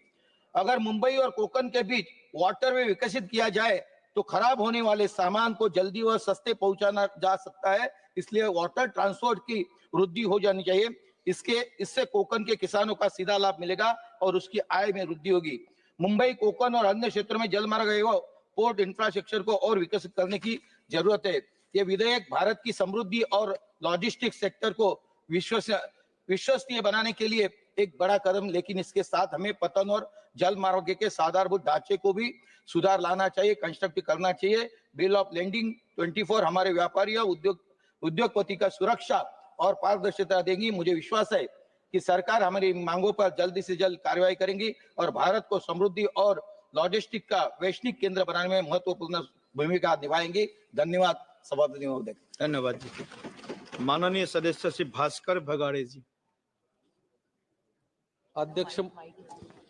अध्यक्ष महोदय, बिल्स ऑफ लेंडिंग विधेयक 2024 वरती मला बोलण्याची संधी दिली त्याबद्दल मी आपल्याला मनापासून धन्यवाद देतो। हे बिल बिल्स ऑफ लेंडिंग विधेयक 2024 हे भारतीय बिल ऑफ लेंडिंग अधिनियम 1856 निरस्त करून शिपिंग आणि लॉजिस्टिक आणि समुद्री व्यापार प्रक्रियांना अधिक आधुनिकीकरण करण्याच्या उद्देशाने आणलं गेलं आहे। महाराष्ट्रामध्ये मोठी समुद्र किनारपट्टी आहे। या किनारपट्टीवरती अनेक बंदरं छत्रपती शिवाजी महाराजांच्या काळामध्ये सुद्धा किंवा किल्ले असतील, बंदरं असतील बांधण्यात आली। माजी पंतप्रधान पंडित नेहरू यांच्या नावाने स्थापन झालेलं JNPT बंदर असेल किंवा आताच नव्याने महाराष्ट्रामध्ये पालघर या ठिकाणी वाढवण बंदर होतंय। हे बंदर आज जरी होत असेल परंतु त्याच्या पाठीमागे सगळ्याच शासनकर्त्यांचं फार मोठं योगदान आहे आणि या माध्यमातून परदेशामध्ये आयात निर्यात मोठ्या प्रमाणावरती होणार आहे। हे जे विधेयक आज आणलं जातंय हे फक्त एक सुधारणा नसून त्यातून अनेक गंभीर प्रश्न उपस्थित होण्याची शक्यता या निर्माण होते। या विधेयकाने व्यापार सुलभ होण्याऐवजी काही महत्त्वाच्या अडचणी वाढण्याची शक्यता आहे। यामध्ये विधेयकामध्ये डिजिटल आणि इलेक्ट्रॉनिक बिल ऑफ लेंडिंग ला पूर्णपणे कायदेशीर मान्यता देण्यात आलेली आहे, परंतु यामुळे ग्रामीण भागामधील शेतकरी असतील, छोटे व्यापारी असतील, शिपिंग कंपनी, लॉजिस्टिक उद्योग यांना अडचणी येऊ शकतात।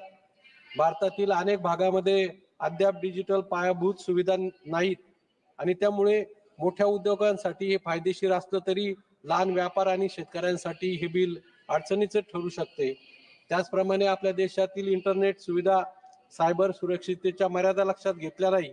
जर डेटा लीक किंवा सायबर हल्ला झाला तर व्यापारिक व्यवहारांची सुरक्षितता धोक्यामध्ये येऊ शकते। आंतरराष्ट्रीय शिपिंग नियमांशी हे विधेयक मेळ बसताना दिसत नाही आणि यामुळे व्यापार करताना अनेक अडचणी येऊ शकतात। त्यातून भारतीय शिपिंग कंपन्यांचं मोठं नुकसान होऊ शकतं। विधेयकातील नियमामध्ये व्यवहार पारदर्शक होईल असे भासवलं जात असलं तरी व्यवहार मोठ्या कॉर्पोरेट कंपन्यांसाठी अधिक फायदेशीर ठरतील असं मला वाटतं। छोट्या व मध्यम व्यापारासाठी हा कायदा प्रतिकूल ठरू शकतो, कारण अनेक प्रक्रिया केवळ डिजिटल असल्यामुळे ते केवळ मोठ्या कंपन्यांसाठी सोयीस्कर होतील.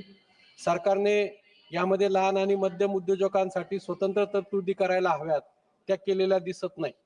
भारतीय शिपिंग आणि लॉजिस्टिक क्षेत्र अद्याप आंतरराष्ट्रीय मानकांच्या पातळीवर पोहोचलेलं नाही. युरोप, अमेरिका यासारख्या देशांमध्ये डिजिटल व्यवहारासाठी आवश्यक त्या पायाभूत सुविधा उपलब्ध आहेत, परंतु भारतातील बहुतेक लहान बंदरं असतील किंवा माल वाहतूक कंपन्या असतील अद्याप या प्रणालीसाठी सज्ज झालेल्या दिसत नाही. आणि म्हणून सरकारने प्रथम देशांतर्गत पायाभूत सुविधा किंवा लॉजिस्टिक या बाबतीत सुधारणा करून नंतर आंतरराष्ट्रीय मानकांचं अनुकरण करावं असं मला वाटतं. आपला देश हा कृषीप्रधान देश असून माझ्या महाराष्ट्र राज्यातून विशेषतः नाशिक असेल, दिंडोरी लोकसभा मतदारसंघातून मोठ्या प्रमाणावर शेतीमालाची निर्यात होते, परंतु वारंवार बदलणाऱ्या आयात निर्यात धोरणामुळे शेतकऱ्यांना मोठा आर्थिक फटका बसतो. निर्यात धोरणामध्ये दीर्घकालीन स्थिरता आणण्यासाठी उत्पादन खर्चाच्या आधारे हमीभाव निश्चित केला गेला पाहिजे. माझ्या दिंडोरी लोकसभा किंवा नाशिक जिल्ह्यामधून कांदे असतील, द्राक्ष असतील यांचं उत्पादन मोठ्या प्रमाणावरती घेतलं जातं, परंतु वारंवार निर्यात बंदी केली जाते आणि त्याचा फटका किंवा परदेशी देश आयात शुल्क आकारतं आणि त्याचा मोठा फटका हा कांदा किंवा द्राक्ष उत्पादक शेतकऱ्यांना बसतो.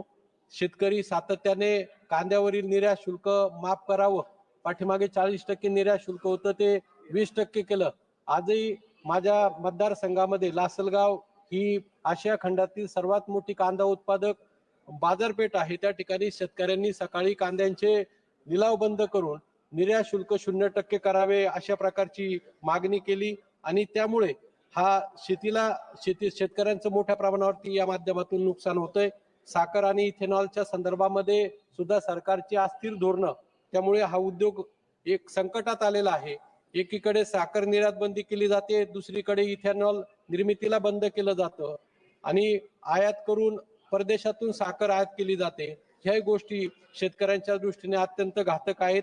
त्याचबरोबर मी सरकारला या निमित्ताने विनंती करतो की शासनाकडे कृषी असेल, महसूल यंत्रणा आहे किंवा नवीन तंत्रज्ञानाचा वापर करून भविष्यामध्ये कोणत्या पिकाची लागण झाली, त्याचं उत्पादन किती होणार, देशाची गरज किती आहे, त्याचप्रमाणे उत्पादन किती जास्त झालंय किंवा किती कमी होणार, किती निर्यात करावं लागेल, किती आयात करावं लागेल याचा विचार करून आयात निर्यात धोरण ठरवावे अशा प्रकारची अपेक्षा मी या निमित्ताने आपल्याकडे व्यक्त करतो.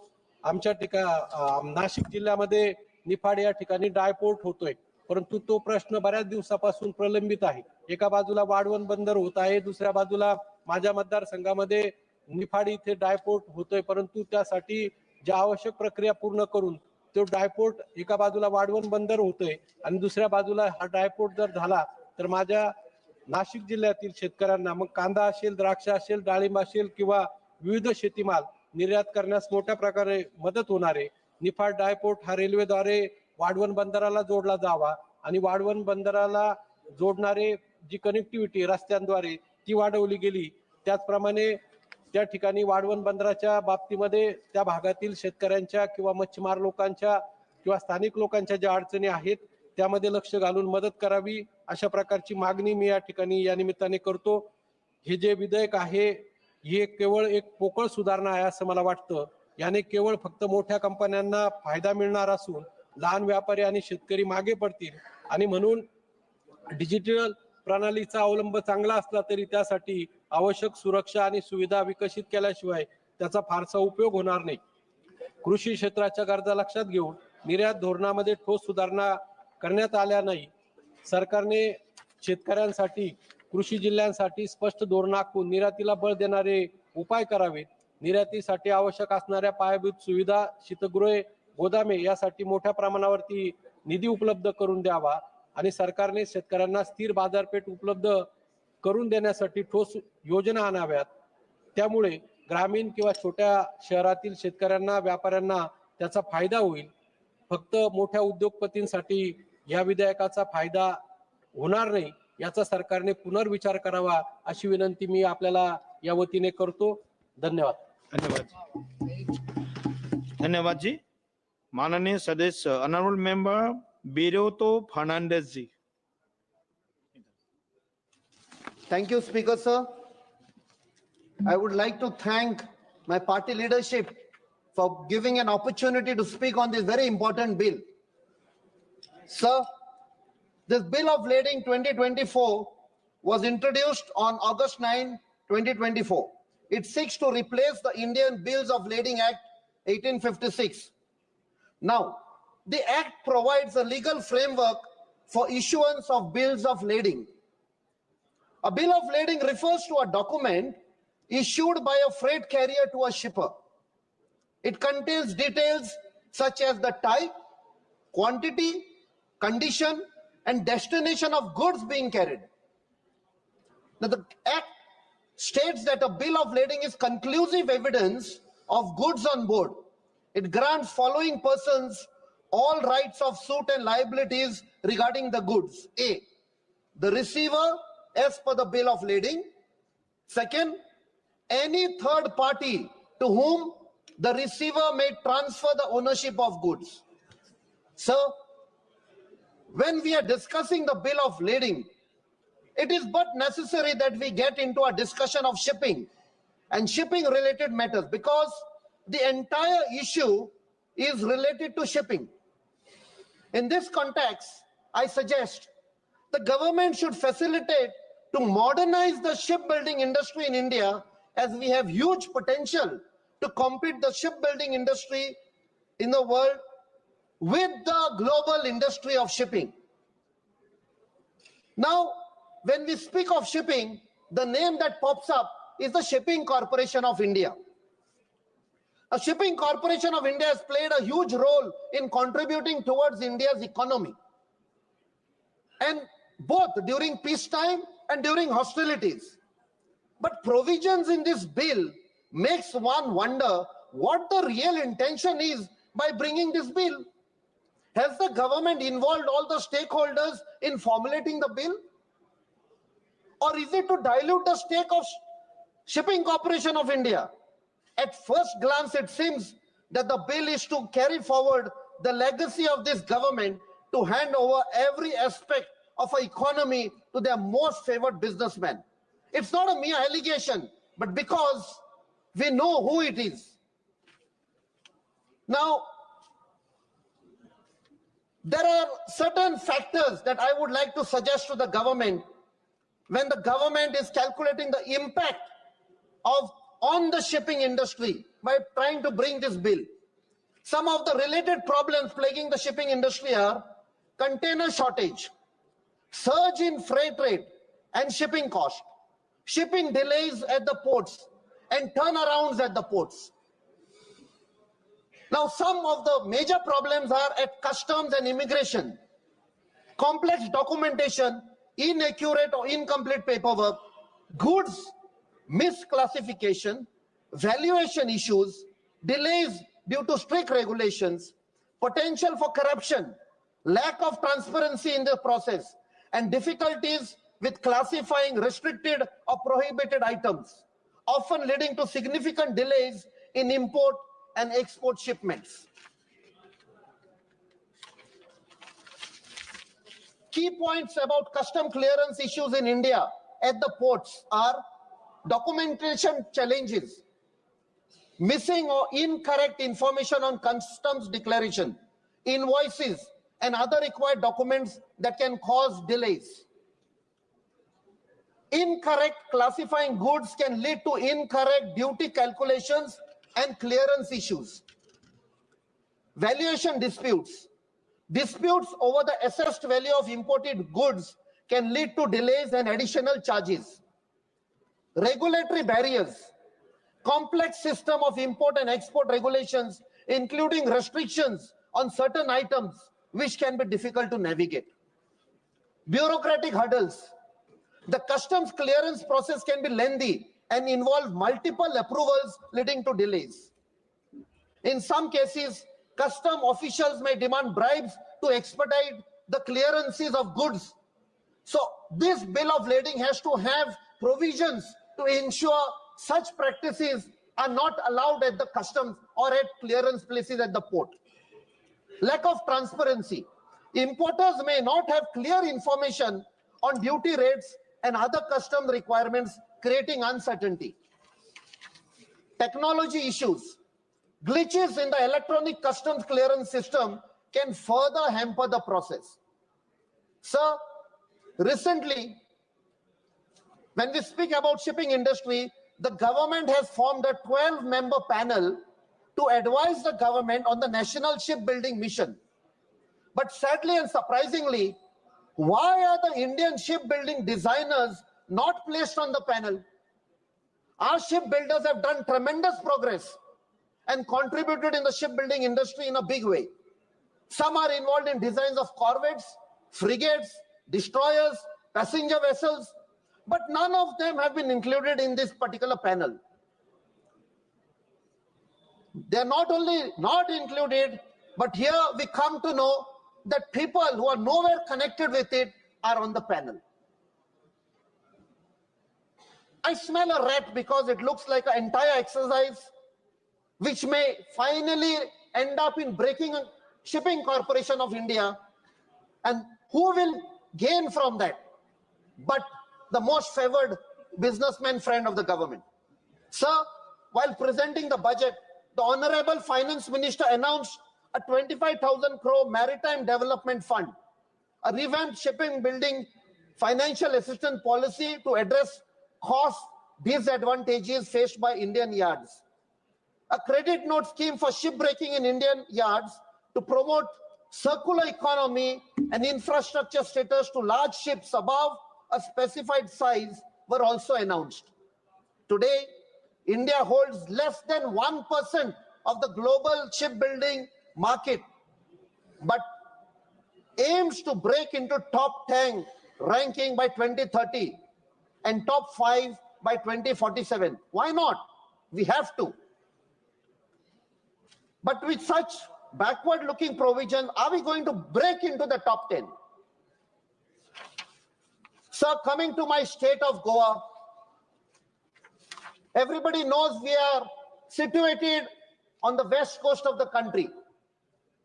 For centuries, there was sea trade that has occurred, taken place from foreign countries into Goa, and the shipping industry has prospered.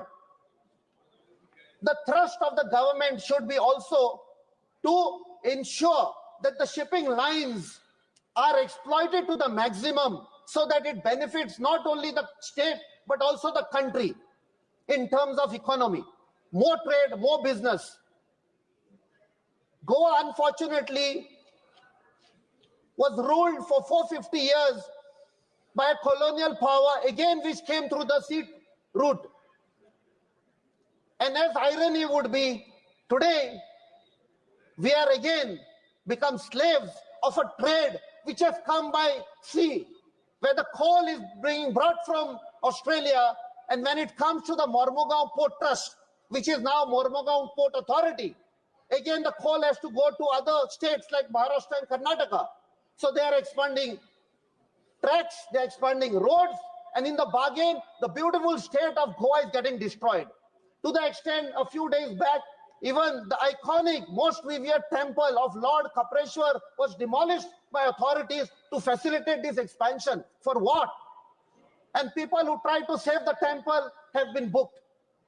Even yesterday, sir, for facilitating this coal trade, when they were trying to expand the railway tracks, even the sarpanch, a lady sarpanch, has been booked by the authorities. Even the local authorities have become agents of the central agency to suppress. So I request you, sir, this bill that has been introduced, let us use it for the benefit of all the states and the country, instead of using it for certain trade, which is going to destroy certain places like the way my state of Goa is being destroyed. Thank you, sir. Thank you, honorable member. माननीय सदस्य श्री अभिजीत गंगोपाध्याय जी.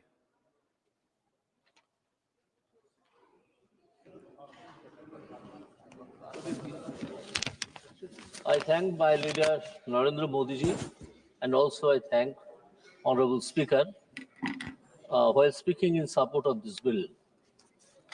The bill, in the objects of the bill, what has been stated by the minister.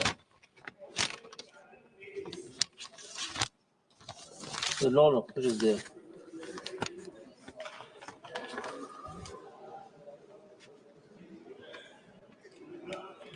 For ease of business, and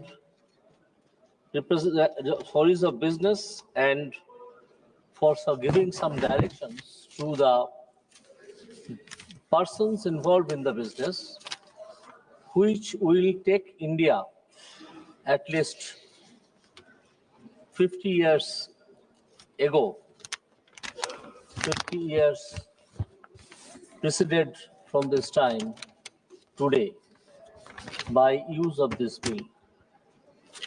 Now, one of the respected members were talking about sending some some goods were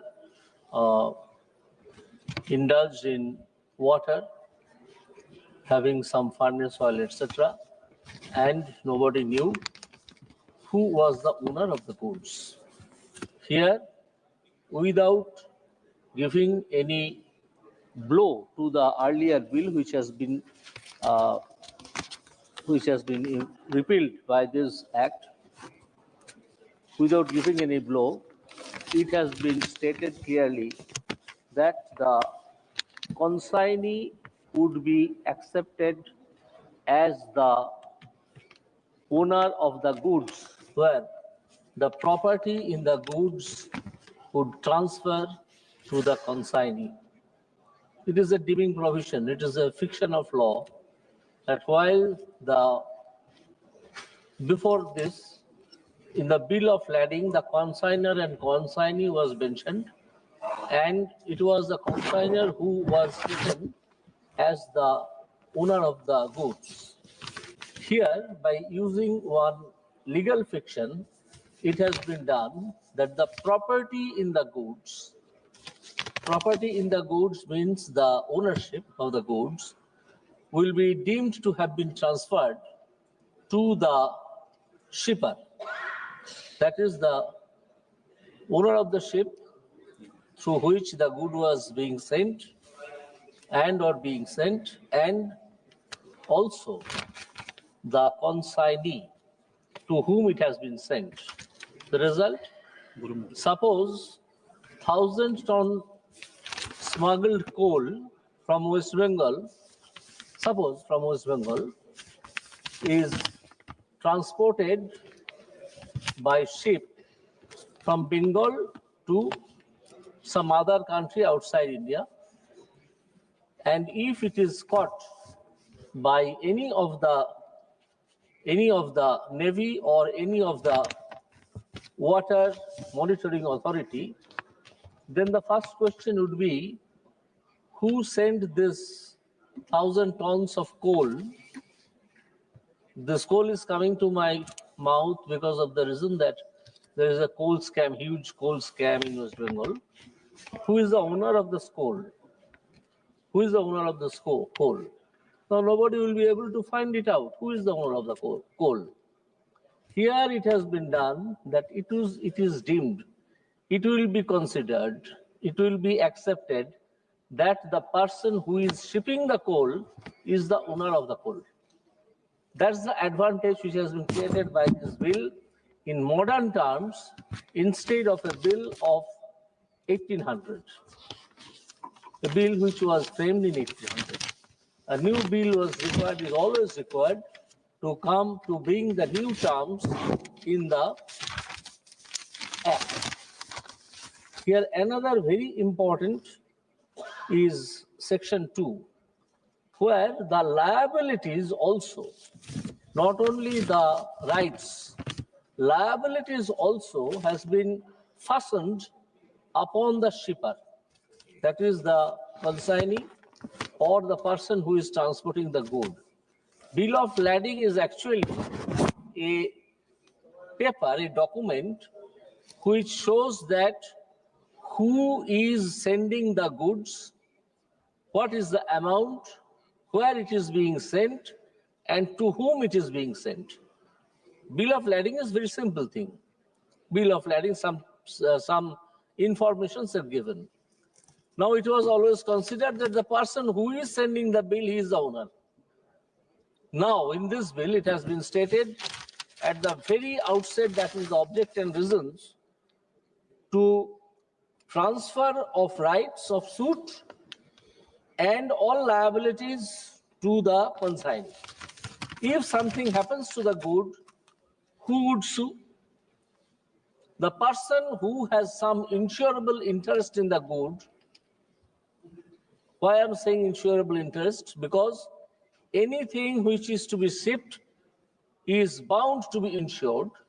So the person who has some insurable interest in the goods will sue.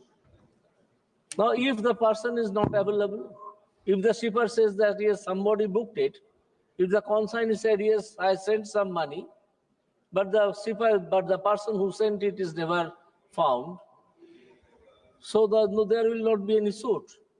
But in the meantime, the shipper and the consignee has already been faced, has already been accounted for huge loss.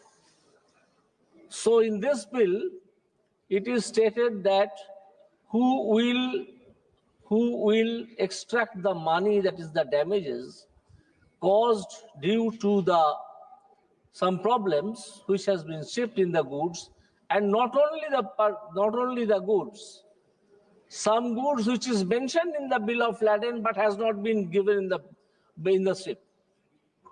Here ship, the word ship includes also any carriage by way, by road. Shipping does not always mean that it has to be shipped by a ship. Shipping is a term of insurance which covers also the carriage of goods by transporters through road. So here if something is required to be done in the court of law, the person to whom the good has been transferred for shipment, not the ownership, to the consignee, not the ownership, he can also sue the person who is liable for the damages. This particular provision, along with the opening up of the whole thing, that is Section 5, proposed Section 5, the central government may give such directions as it may deem necessary for carrying out all or any of the provisions of this Act. It has an opening to the national trade and also the international trade.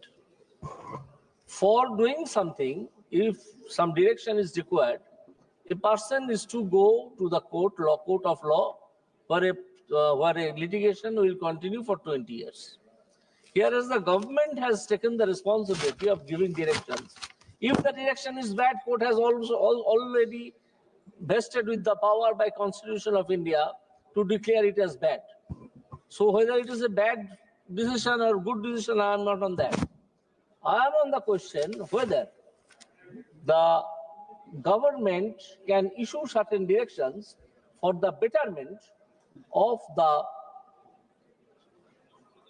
transport by sea or by road. The bill of lading is not only used only in ship,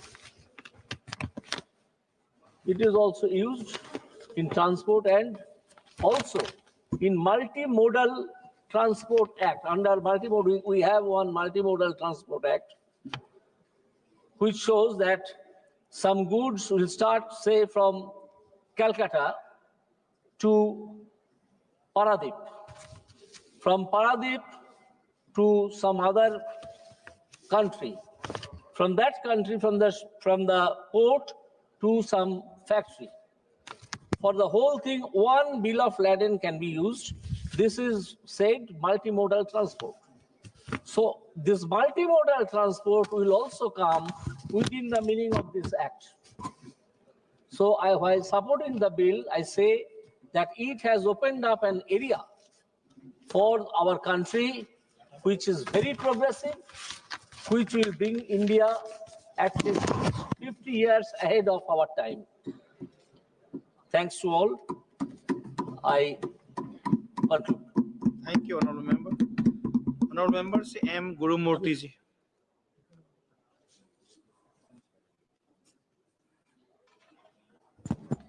Thank you, Chairman, sir, for giving me the opportunity to speak on the Bills of Lading Bill 2024. Sir, the new bill simplifies and improves the efficiency in the way we do business in terms of maritime trade, sir. Honorable Chairman, sir, I will call out few strengths and positives of the bill. First one, replacing the old 1856 Act is a big step towards modernizing and standardizing the trade in making India complete with global markets and standards.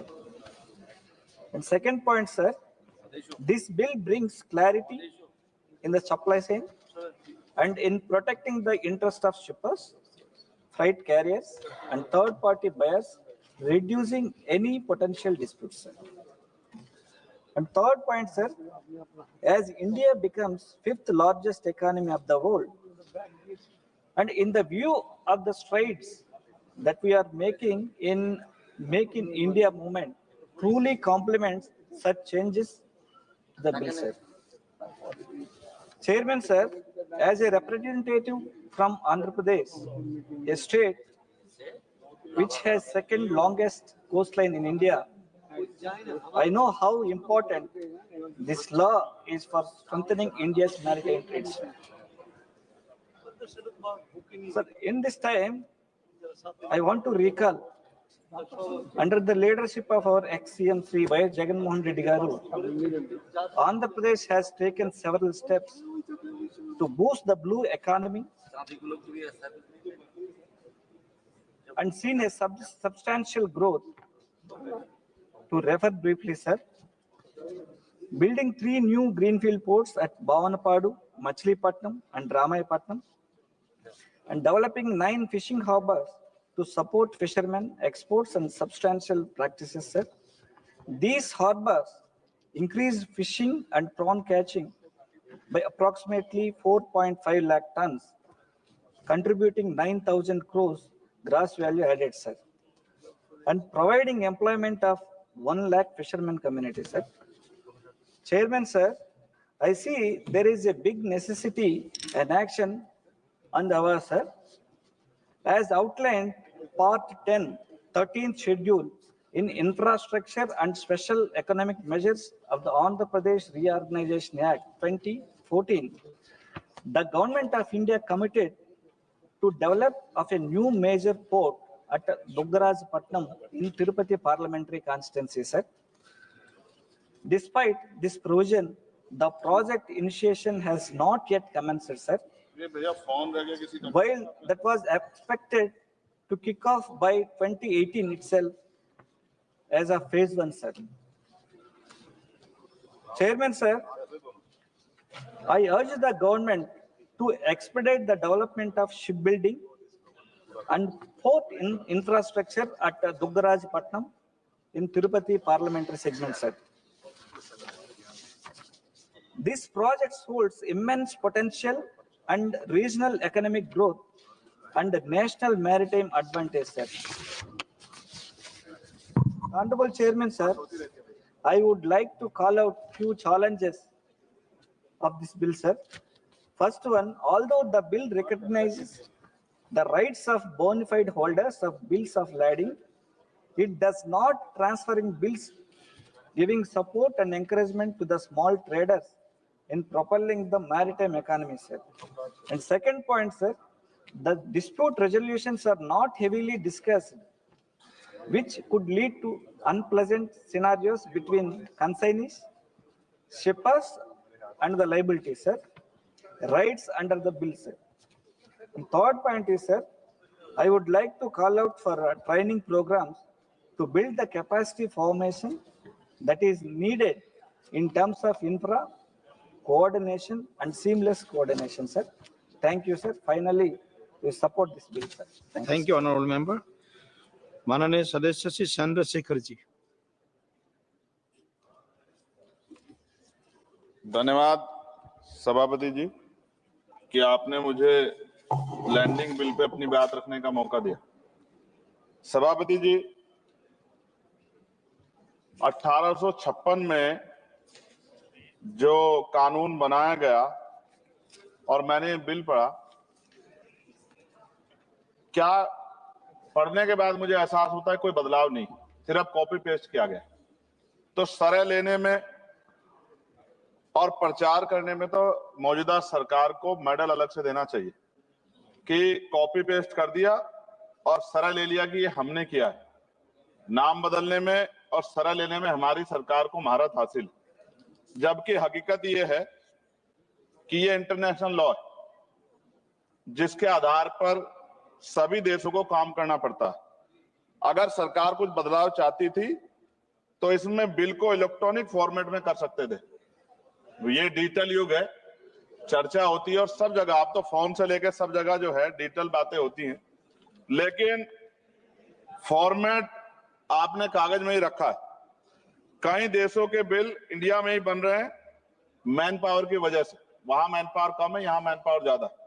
अगर ये electronic format में आ जाता तो बहुत से भारतीयों को रोजगार मिल जाता। लेकिन मुझे ये भी बताना पड़ेगा कि हमारी सरकार का रोजगार देने में उनको बड़ी परेशानी है और वो रोजगार देने के खिलाफ, इसलिए उन्होंने शायद इलेक्ट्रॉनिक फॉर्मेट में नहीं रखा। जैसे उदाहरण, ऑस्ट्रेलिया में कोई माल चढ़ता है जहाज पर, उसकी इन्वेंट्री यहां बनती है, उसके लैंडिंग बिल भी इंडिया में बनते हैं। इलेक्ट्रॉनिक फॉर्मेट में कर देते तो उसका बैक एंड फॉर्मूला हमारे पास आ सकता था, इससे देश को फायदा होता और हमारे बहुत सारे लोगों को रोजगार मिलता। और राष्ट्रीय जलमार्ग 2016 कानून के तहत कई राष्ट्रीय जलमार्ग विकसित होने थे, परंतु अभी तक सभी नहीं बने। यह जलमार्ग बन जाते तो बाढ़ व सूखे की समस्या से भी निजात मिल सकती थी, लेकिन सरकार को बाढ़ से भी फर्क नहीं पड़ता क्योंकि उससे भी आम जनता को परेशानी होती। पेट्रोल और डीजल की जो खपत है, अगर ये बन जाए जलमार्ग तो बहुत फायदा जो है वो खपत कम हो सकती है और बहुत बड़ा फायदा हो सकता है। लेकिन सरकार का इसमें कोई इंटरेस्ट नहीं है, इसलिए मैं अपनी भावनाओं के साथ इस बिल को अपोज करता हूं और मैं कहता हूं कि सरकार अगर चाहे तो हमारे सुझाव को मान के कुछ अच्छा कर सकती है, वरना फिर मैं कहूंगा दोहराते हुए कि सरह लेने में और नाम बदलने में सरकार को महारत हासिल है। इसके लिए पुनः मेरा अनुरोध है कि इनको मेडल दिया जाए। धन्यवाद। धन्यवाद जी। माननीय सदस्य जी प्रदीप पानीग्राही जी। Speaker, the Honorable Chairman, sir, I support this bill introduced by Honorable Minister Port and Shipping, Sonawal ji. This bill is very important as far as the international trade and India's position as a global player, developing our economy in a national and global field. This bill replacing the old bill, which is outdated in nature, and to comply our international norms and protecting our national interest in modern time. This is a bill which is giving an ample opportunity with new sections, simplifying the structure and bringing the many changes in old bill to make it a visible to in port sector, to giving ample opportunities. As the different section of this bill also reflects and the many speakers on opposition side criticizing this bill, but I see this bill is a very important bill as far as the compliance with international obligations, streamlining regulations, broadening eligibility for ship ownership, establishing maritime utility framework, streamlining administrative framework, including integrating coastal and inland waterways, simplifying regulations. All these are very important factors that was covered under this bill. As far as the under this bill, as Odisha is also affected under this bill, Odisha's coastline is around 480 kilometers. So we need the honorable request the honorable minister to focus Odisha, as the Prime Minister is already focusing in the Purvodaya as a look east policy. Odisha plays a major role in the coming in an area, and Prime Minister regular visit to the state and the double engine sarkar that works in the center and the state. This bill also play a major role. I request the Honorable Minister to focus developing new ports, particularly in Astaranga, in Puri district, and Bahuda at Ganjam, and Palur in Chhatrapur of Ganjam district. This will do a wonderful job as far as the economic growth of Odisha is concerned. As the communication is a very important part of the nation, as per the seaport is concerned, or the airport is concerned, or the railways are concerned, or the roads are concerned. So in modern days, the communication play a major role. I hope this bill brings in a major changes in as far as the maritime trade is concerned. I hope the Honorable Minister during this bill, passing of the bill, he will focus on Odisha to bring new ports with new provisions to make a Viksit Bharat agenda of Honorable Prime Minister to 2047. And Odisha will play a major role by providing a growth of a contribution to the national growth as far as economy is concerned. Thank you for giving me an opportunity in this bill. Thank you. Sri Sachidanandan, Honorable Member Sachidanandan. Good evening, Speaker, sir. The exports from India have come to a standstill as shipping companies hiked shipping charges nearly 6 times. Various sectors such as jute, seafood, food processing, and the species have been disrupted. Items are all in stock. Due to this, hundreds of people have lost their jobs. It is said that the reason for the increase in price is the shortage of containers. Higher import costs lead to higher prices for goods ranging from toys to computers. Exporters say that the union government is doing nothing to tackle the crisis. Before COVID, a container that was sent abroad for ₹2 lakh now costs up to ₹12 lakh. The fare from Kochi to Shanghai, China was $1,200 to $1,500. China was now it was now risen to between $5,000 to $6,000. The Kochi Dubai container fare has been increased from $300 to $350 to $1,000, and the Kochi Colombo fare has been increased to $1,500 to $2,000. Due to the COVID lockdown, shipping containers are stuck at ports due to the shortage of containers. The Kerala Exporters Association said that the shortage of containers has increased due to reduced the imports from China. Due to the reduced imports from China, the shipping companies are reluctant to deliver containers to Kochi to higher profits at other ports. So, the lading bill amended as to control the shipping charges. Thank you very much, sir. It looks like.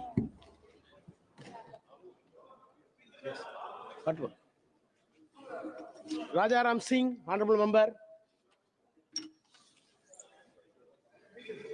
सभापति महोदय,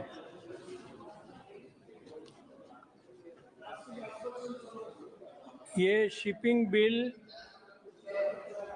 बात तो की जा रही है कि 1856 के हम कानून को बदल रहे हैं इसके जरिए, लेकिन दूसरा सच ये है जो बड़ा सच है कि जैसे रेलवे और विभिन्न क्षेत्रों में प्राइवेटाइजेशन को प्रमोट किया गया है, इस शिपिंग बिल के जरिए भी प्राइवेट कंपनियों को ज़्यादा तरजीह दी गई है। अभी माननीय सदस्य ने भाड़ा वृद्धि की बात कही, तो अंग्रेजी विरोध का नारा है, लेकिन कंपनीकरण की कोशिश है इस शिपिंग बिल के जरिए भी, इसलिए मैं इसका विरोध करता हूं। एक दो बात इस संदर्भ में कहना चाहूंगा। सेतु समुद्रम का किस्सा तब पढ़ा था जब सांसद यहाँ नहीं थे।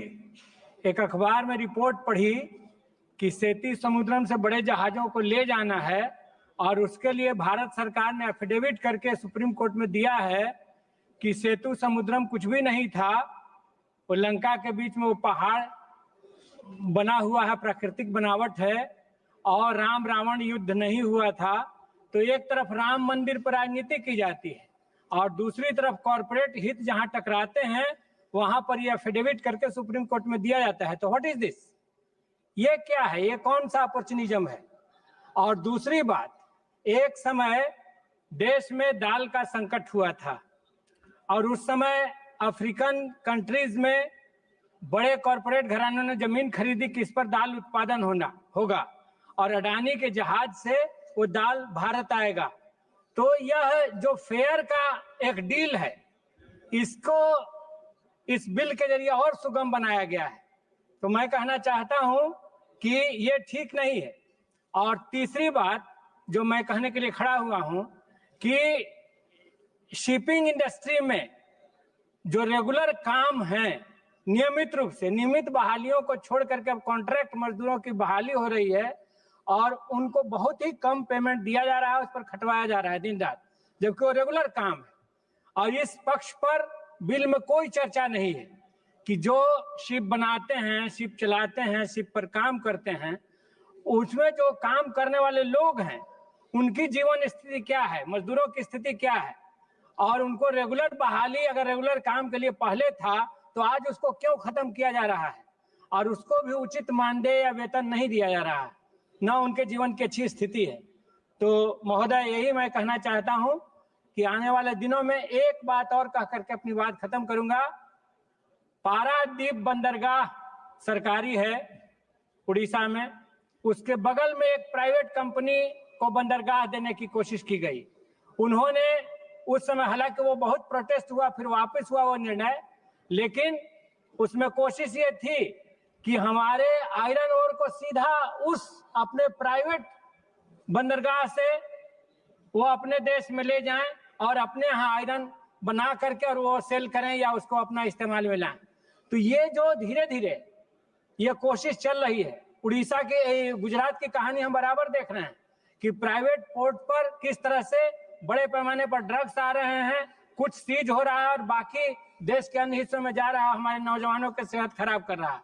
तो इन तमाम पक्षों पर इस बिल में एक बात होनी चाहिए कि उसके ऑलराउंड जो असर हैं, जो इरोजन के हैं, पर्यावरण संकट के हैं, उन सारे पक्षों पर इस बिल में चर्चा होनी चाहिए और इस पर बात होनी चाहिए। धन्यवाद। Thank you. Shri N.K. Premachandran. Thank you very much, Mr. Chairman, sir, for giving me this opportunity to take part in the discussion on the bills of lading bill 2024. Sir, I was surprised to hear the arguments and observations from the treasury benches that it is going to make drastic changes in the maritime sector because ample business opportunities will be provided after passing of this bill. So there is nothing to oppose or nothing to support in this bill. Rightly, the honorable member has observed in his opening remarks that it is a repeal and reenactment of a pre-independent legislation. But I would like to add two more words to along with this. It is a repeal and reenactment of a pre-independent legislation without any changes and without any reforms to the tune of the time. What is the scope of this legislation? So the pre-independent legislation was Indian Bills of Lading 1856. It is a law that governs the transfer of goods shipped by the sea. It defines the rights and liabilities of carriers and consignees. And I have gone through the Indian Bills of Lading 1856. So the same bill, same provisions, and the contents, everything is the same.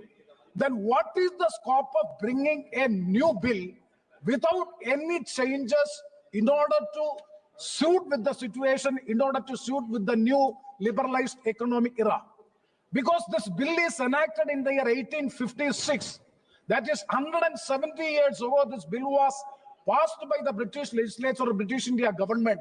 And even now, after 170 years, the government of India, led by Honorable Prime Minister Sri Narendra Modi ji, and even the minister, Port Minister also has spoken in his opening remarks that 1,500 obsolete legislations has already been repealed.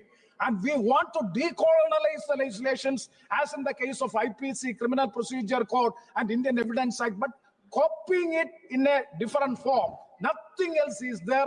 There is no in-depth wisdom is not being put on the legislation. That is the reason by which I am saying there is nothing new so as to oppose or so as to support the bill. Sir, only one new provision has been incorporated in the bill, that is clause 5 of the bill. Sir, what is clause 5 of the bill? The central government may give such directions as it may deem necessary for carrying out or any of the provisions of the bill. So other than this, the entire provisions are the same. There are 3 clauses mainly. Number 1 is rights under bill in loading west in consignee or endorsee. And the second one is no right of stoppage in transit and right to claim freight against the original shipper or owner. And the third point is regarding the bills of lading in the hands of a consignee is a conclusive evidence of the shipment as against the master.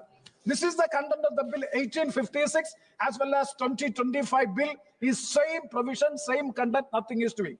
So my pertinent question I would like to ask to the Honorable Minister, you have incorporated a new provision clause 5 that the government of India is empowered to give directions from time to time as it deems necessary, either for for implementing either all the provisions or any of the provisions of the bill.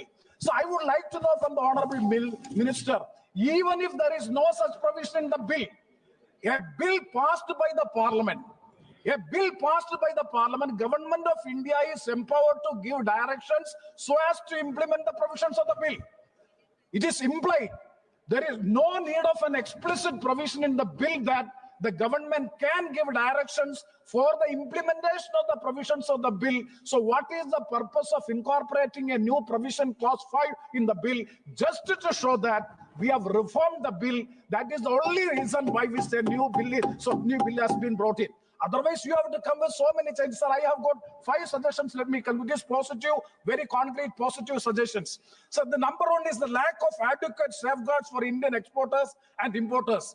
Sir, bills of lading are one of the most essential documents in international trade, as they serve as both the receipt for goods and the title to the goods being shipped. However, the provisions under the bill fails to provide adequate safeguards to Indian exporters and importers, the backbone of the country's trade sector. Sir, exporters who are primarily small and medium-sized business in India often lack the resources of bargaining power to negotiate the terms of international shipping contracts. While the bill introduces several standardization measures, it does not address the challenges faced by the Indian exporters in avoiding fraudulent practices, especially when dealing with the foreign shipping companies and agents. So I suggest a special provision for Indian exporters to have stronger legal recourse in case of disputes involving bill of lading, particularly in relation to foreign shipping companies. This could include establishing a dispute resolution mechanism specifically aimed at protecting the Indian interest. That is the first suggestion. So 5 suggestions. This is very positive suggestions. And the second one is regarding the potential for increase the cost of doing business. So the bill, there is a lack of clarity on the regulatory framework that will govern the fees and charges related to bills of lading. The bill potentially opens the door for increased fees and charges associated with the issuance, transfer, and please 2 minutes. Issuance, transfer, and negotiation of these documents. These costs could place additional financial burden on Indian businesses, particularly the export and import. So my point is that the cost competitiveness is a critical for Indian business to succeed in the global market. So, sir, I suggest a regulatory cap on fees and charges for bills of lading, ensuring that this do not unduly burden the Indian MSMEs. And the third suggestion, sir, regarding the maritime sector and the carriage of goods seized by the sea. There is another bill is also carriage of goods by sea bill. Sir, there are provisions there are contradictory provisions are also there. So I would like to urge upon the minister, kindly go that there shall not be a contradiction with these two bills. And the fourth one is very important suggestion, that is the technological advancements and the digital bills of lading. So this is the most modern era of communication technology, even the artificial intelligence era. So the issue is, it is limited focus is there on the digital transformation of the maritime industry. In an era of rapidly advancing technology, the electronic bills of lading, the use of electronic bills of lading has become the global standard in international trade. Several countries, including major trading nations like United States, Singapore, UK, have already embraced digitalization in the shipping sector. India, however, has lagged behind this area. The bill makes, sir, 1 second. The bill makes only passing mention of the electronic bills of lading and fails to provide a robust framework for their adoption and regulation. The lack of clarity in digital bills of lading could make India's maritime industry less attractive to international shippers and importers who increasingly prefer the speed, security, and efficiency of digital solution. So with these suggestions, I make 2 points, that is regarding the Vizhinjam International Seaport Limited.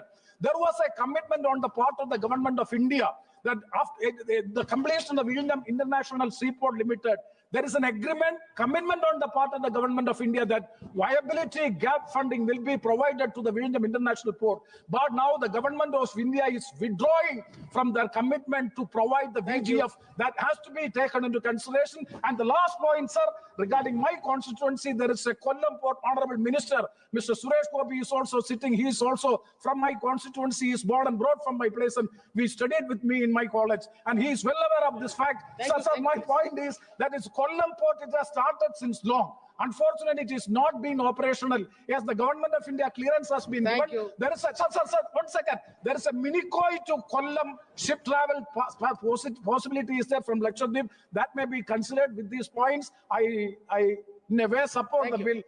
Thank you. Sir Nishikant bhai.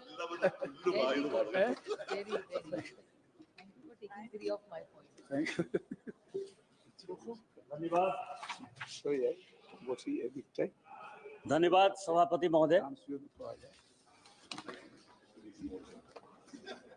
Sir, ये bill देखने में छोटा लगता है। हमारे यहाँ एक कहावत है कि सत सइये के दोहरे, जो नावक के तीर देखन में छोटन लगे, घाव करे गंभीर।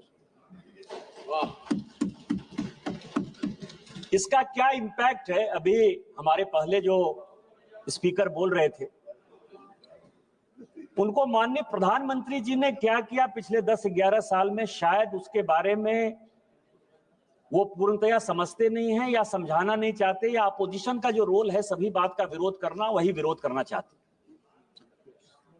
ये 1876 का एक्ट है, और इस बीच में भारत सरकार ने इस सदन की जानकारी के लिए 1876 के एक्ट के बाद 3 बार इंटरनेशनल कमिटमेंट किया। एक 1921 में जब अंग्रेज यहां थे, ब्रसेल्स का समझौता हुआ और उसने कहा कि लैंडिंग बिल के ड्राफ्ट को हम बदलेंगे।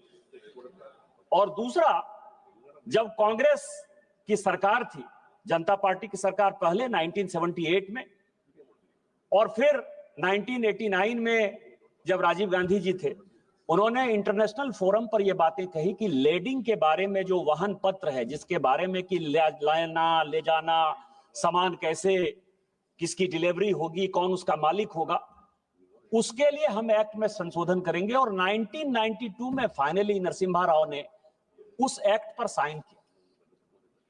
1921 से लेके आज तक 2025 तक किसी भी सरकार ने यह नहीं सोचा कि 1876 के इस एक्ट को बदलना है। अभी रिपीलमेंट की बात हो रही थी सभापति महोदय, इस सदन की जानकारी के लिए, मैं उसमें पढ़ना नहीं चाहता था, लेकिन प्रेमचंद्रन जी आपके जानकारी के लिए, क्योंकि आपने कहा कि सरकार वाहवाही लेती है कि 1500 बिल उसने पास कर दिए, मतलब रिपील कर दिए, खत्म कर दिए अंग्रेजों के समय के। मैं आपको केवल 1874 का, इस सदन की जानकारी के लिए और इस देश की जानकारी के लिए, 1874 में एक बिल अंग्रेज लेकर आए, ड्रामेटिक एक्ट बिल, क्योंकि उनको यह लगता था कि आजादी के आंदोलन जो ये ड्रामा है, जो नाटक है, जो गीत है, ये जो गाया जाता है, सड़क पर उतरकर जो लोग गाते हैं, ये देशद्रोह है। और उन्होंने एक ड्रामेटिक एक्ट बिल बनाया 1874 में, जिसमें यह कहा जाता था कि 10 लोग यदि सड़क पर डांस करते हुए, गाते हुए, नाचते हुए, ड्रामा करते हुए यदि मिलेंगे, उन सबों को जेल हो जाए। उस एक्ट के आधार पर सभापति महोदय, क्या आपको नहीं लगता कि दुल्हा जो है वो बारात के साथ जेल चला जाता? 1876 का एक्ट था। 2024 में हमारे प्रधानमंत्री जी ने बदला। क्या इस देश को यह पता है कि इस तरह के एक्ट हमारे बनाए? बांस जो कि प्रत्येक घरों में होता है, वो घास है, उसको हमने वृक्ष बना दिया। पूरा का पूरा नॉर्थ ईस्ट की इकोनॉमी जो है बांस पर चलती थी। यह भी 150 साल से एक्ट था। क्या इसमें गरीब परेशान नहीं हो रहा था? क्या उसको रिपील नहीं कर देना चाहिए था? ये 2 एक्ट मुझे लगता है कि सदन के लिए और ये देश के जानकारी के लिए है कि 1500 एक्ट जो हमने बदले हैं, उसमें से किस किस तरह के घटिया कानून अंग्रेजों के द्वारा बनाए हुए थे और उसको बदलने की आवश्यकता पड़ी। वैसा ही 1876 का एक्ट है। अब आप समझिए कि पूरा, अभी बिजनेस एडवाइजरी कमेटी की मीटिंग थी, आज ही चर्चा चल रही थी कि हम टैरिफ पर बात करना चाहते हैं। यहां कांग्रेस के युवराज आकर बात करेंगे कि उस पोर्ट पर जो है पकड़ा गया, ड्रग्स पकड़ा गया, वो पोर्ट ऐसे हो गया, वो पोर्ट ऐसे हो गया। कभी आपने सोचा कि 26/11 कैसे हो गया? बॉम्बे में इतनी बड़ी दुर्घटना हो गई, कभी उसके बारे में आपने सोचा कि आपके पास क्या अधिकार? ये लेडिंग बिल है क्या आखिर? इस साल से लेके पिछले साल, पिछले 4-5 साल में यदि आप देखेंगे तो इस देश में लगभग 50,000 करोड़ का ड्रग्स जो है पकड़ा गया। ड्रग्स, हेरोइन ड्रग्स, जो हमारे युवाओं को नुकसान पहुंचा रहा है। यदि आप बायलैटरल की बात करेंगे तो हम कहते हैं कि टेलीकॉम मैन्युफैक्चरिंग हमारा बढ़ रहा है और चाइना जो है, चाइना से गुड्स नहीं आना चाहिए। आप कहते हैं सिंगल प्लास्टिक यूज जो है हमको बंद कर देना चाहिए। आप ये कह रहे हैं कि मिनिमम इंपोर्ट प्राइस हमने लगा दिया। स्टील सेक्टर में जो डंपिंग यार्ड हमने यहां बना दिया है, वो यहां नहीं आना चाहिए। एग्री? हम आपके सारे बात से सहमत हैं कि अमेरिका यदि टैरिफ यदि लगाएगा तो हमारा व्यापार जो है दूसरे जगह बढ़ना चाहिए और उसके लिए अपना देश बनाना चाहिए। हमारे यहाँ मैन्युफैक्चरिंग सेक्टर को बढ़ाना चाहिए। कांग्रेस के जो लीडर ऑफ द अपोजिशन है राहुल गांधी साहब, उन्होंने बहुत कहा कि आपको मैन्युफैक्चरिंग के बारे में कुछ नहीं पता है। एग्रीड, हमको कुछ नहीं पता है भैया, लेकिन कभी ये लेडिंग बिल तो पढ़ लेते कि हमने क्या किया। आज आप समझिए कि आप किसी कंट्री के साथ, जैसे पाकिस्तान के साथ, हम अपना व्यापार नहीं करना चाहते। पाकिस्तान को हम दुश्मन देश मानते हैं और पाकिस्तान के साथ हमने व्यापार रोक दिया। चाइना के साथ हम अपना बिजनेस नहीं बढ़ाना चाहते। हमारे सिक्योरिटी का सवाल है, हमारे मैन्युफैक्चरिंग का सवाल है। टेक्सटाइल में हम पूरी दुनिया में आज जिस तरह से बांग्लादेश के हालात हैं और पूरे चाइना के हालात हैं, हम टेक्सटाइल के साथ बढ़ना चाहते हैं। लेकिन यदि बढ़ना चाहते हैं आप, तो यदि शिपिंग संघाई पोर्ट से हुआ और संघाई पोर्ट सिंगापुर चला गया, यदि किसी आदमी ने चाइना से टेक्सटाइल को हमारे यहां के लिए भेजा और उसने कहा कि सिंगापुर जाएगा और सिंगापुर से नाम बदलकर वो फिर यदि हिंदुस्तान आ जाएगा, तो हम तो कहेंगे कि इसका जो डेस्टिनेशन पोर्ट है, डेस्टिनेशन पोर्ट है, वो तो सिंगापुर है। उसी तरह से ऑयल के बारे में मान लीजिए कि कई एक देशों के साथ हमने, अभी सीरिया को हमने बैन किया हुआ है, लीबिया को हमने बैन किया हुआ है। हमारे यहाँ फर्टिलाइजर की बहुत कमी है। फर्टिलाइजर का जो जिससे बनता है फर्टिलाइजर, चाहे नाइट्रेट हो चाहे फॉस्फेट हो, ये यदि आता है तो उसमें कई एक जगह बैन है।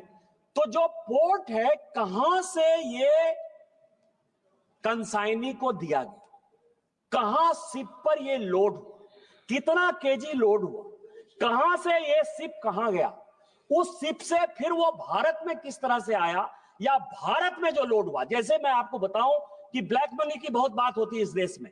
ब्लैक मनी के बारे में 72-73 का जो रिपोर्ट है और 2012 में इसी सदन में जो ब्लैक मनी पर माननीय प्रणब मुखर्जी साहब ने, तत्कालीन वित्त मंत्री जी ने, जो बाद में राष्ट्रपति हुए, उन्होंने जो व्हाइट पेपर जारी किया, व्हाइट पेपर में उन्होंने कहा कि ब्लैक मनी जनरेट होने का सबसे बड़ा साधन 85% इस देश का ब्लैक मनी केवल और केवल इंपोर्ट और एक्सपोर्ट से हुआ। इंपोर्ट और एक्सपोर्ट का जो बिल है, उसके बारे में कभी सोचा है आपने कि हम यहां से भेज रहे हैं, मान लीजिए कि टेक्सटाइल भेज रहे हैं और वहां से जो है आर्म्स का हमने ले लिया ऑर्डर कि हम जो है स्टील की फैक्ट्री ला रहे हैं जी, आर्म्स खरीद कर ला रहे हैं जी, या कोई भी चीज ला रहे हैं। इसके बारे में इस देश में 1876 से लेकर आज तक एक बहुत बड़ा वैक्यूम है। जिस इलेक्ट्रॉनिक्स की बात करते हैं कि ई बिलिंग होनी चाहिए, इलेक्ट्रॉनिक बिलिंग होनी चाहिए, प्रेमचंद्रन साहब आपकी जानकारी के लिए पूरी दुनिया में 45 मिलियन बिलिंग होती है, लैडिंग होती है। उसमें से पूरी दुनिया, आपने अमेरिका का उदाहरण दे, क्योंकि दूर का ढोल सुहाना होता है। अमेरिका को मान लीजिए कि अमेरिका बहुत डेवलप्ड है, बहुत अच्छा कर लिया होगा। चीन बहुत डेवलप्ड है, बहुत अच्छा कर लिया होगा। यूरोप पूरा अच्छा कर लिया होगा। इस सदन की जानकारी के लिए कि इलेक्ट्रॉनिक बिलिंग, लैडिंग का केवल और केवल 2.1% होता है पूरी दुनिया। केवल 2.1% होता है। यदि 2.1% होता है तो हम तो कम व्यापार करते हैं। हमारी इकोनॉमी तो 4 ही ट्रिलियन की है। यूएस की इकोनॉमी हमारे से कितने आगे होगी, यूरोप की कितनी आगे होगी, इंपोर्ट एक्सपोर्ट चाइना का कितना ज्यादा होगा। वो क्यों नहीं करते इलेक्ट्रॉनिक? तो इसीलिए हम जितना कर पा रहे हैं, शायद इस दुनिया में बहुत कम ऐसा देश होगा करना चाहिए। इसीलिए मैं कह रहा हूं कि जब हम बिल पर चर्चा करते हैं तो बिल को एक सही परिप्रेक्ष्य में देखने की आवश्यकता है। इस बिल के क्या क्या फायदे हैं और क्या क्या नुकसान है, यह समझिए कि सबसे पहले है कि इससे क्या फायदा होगा। पार्टी डिटेल्स मिलेगा कि किसका प्रोडक्शन है, किस कंपनी ने यह प्रोडक्शन किया है। यदि स्टील आ रहा है, मान लीजिए स्टील सेक्टर को ही लेंगे, तो चाइना की किस कंपनी ने इसको प्रोड्यूस किया है, अमेरिका की किस कंपनी ने इसको प्रोड्यूस किया है। उसके बाद आएगा कि उसको इंपोर्ट का लाइसेंस किसको दिया गया, यह दूसरा सवाल है।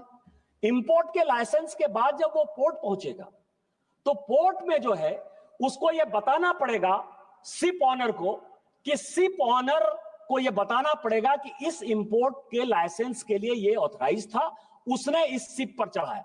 उसके बाद यह जिम्मेवारी जो है शिप ऑनर की हो जाएगी। और शिप ऑनर के बाद हमारे यहां जो इकोनॉमी होती है, जैसे नीरव मोदी का किस्सा हुआ। नीरव मोदी का किस्सा क्यों हुआ?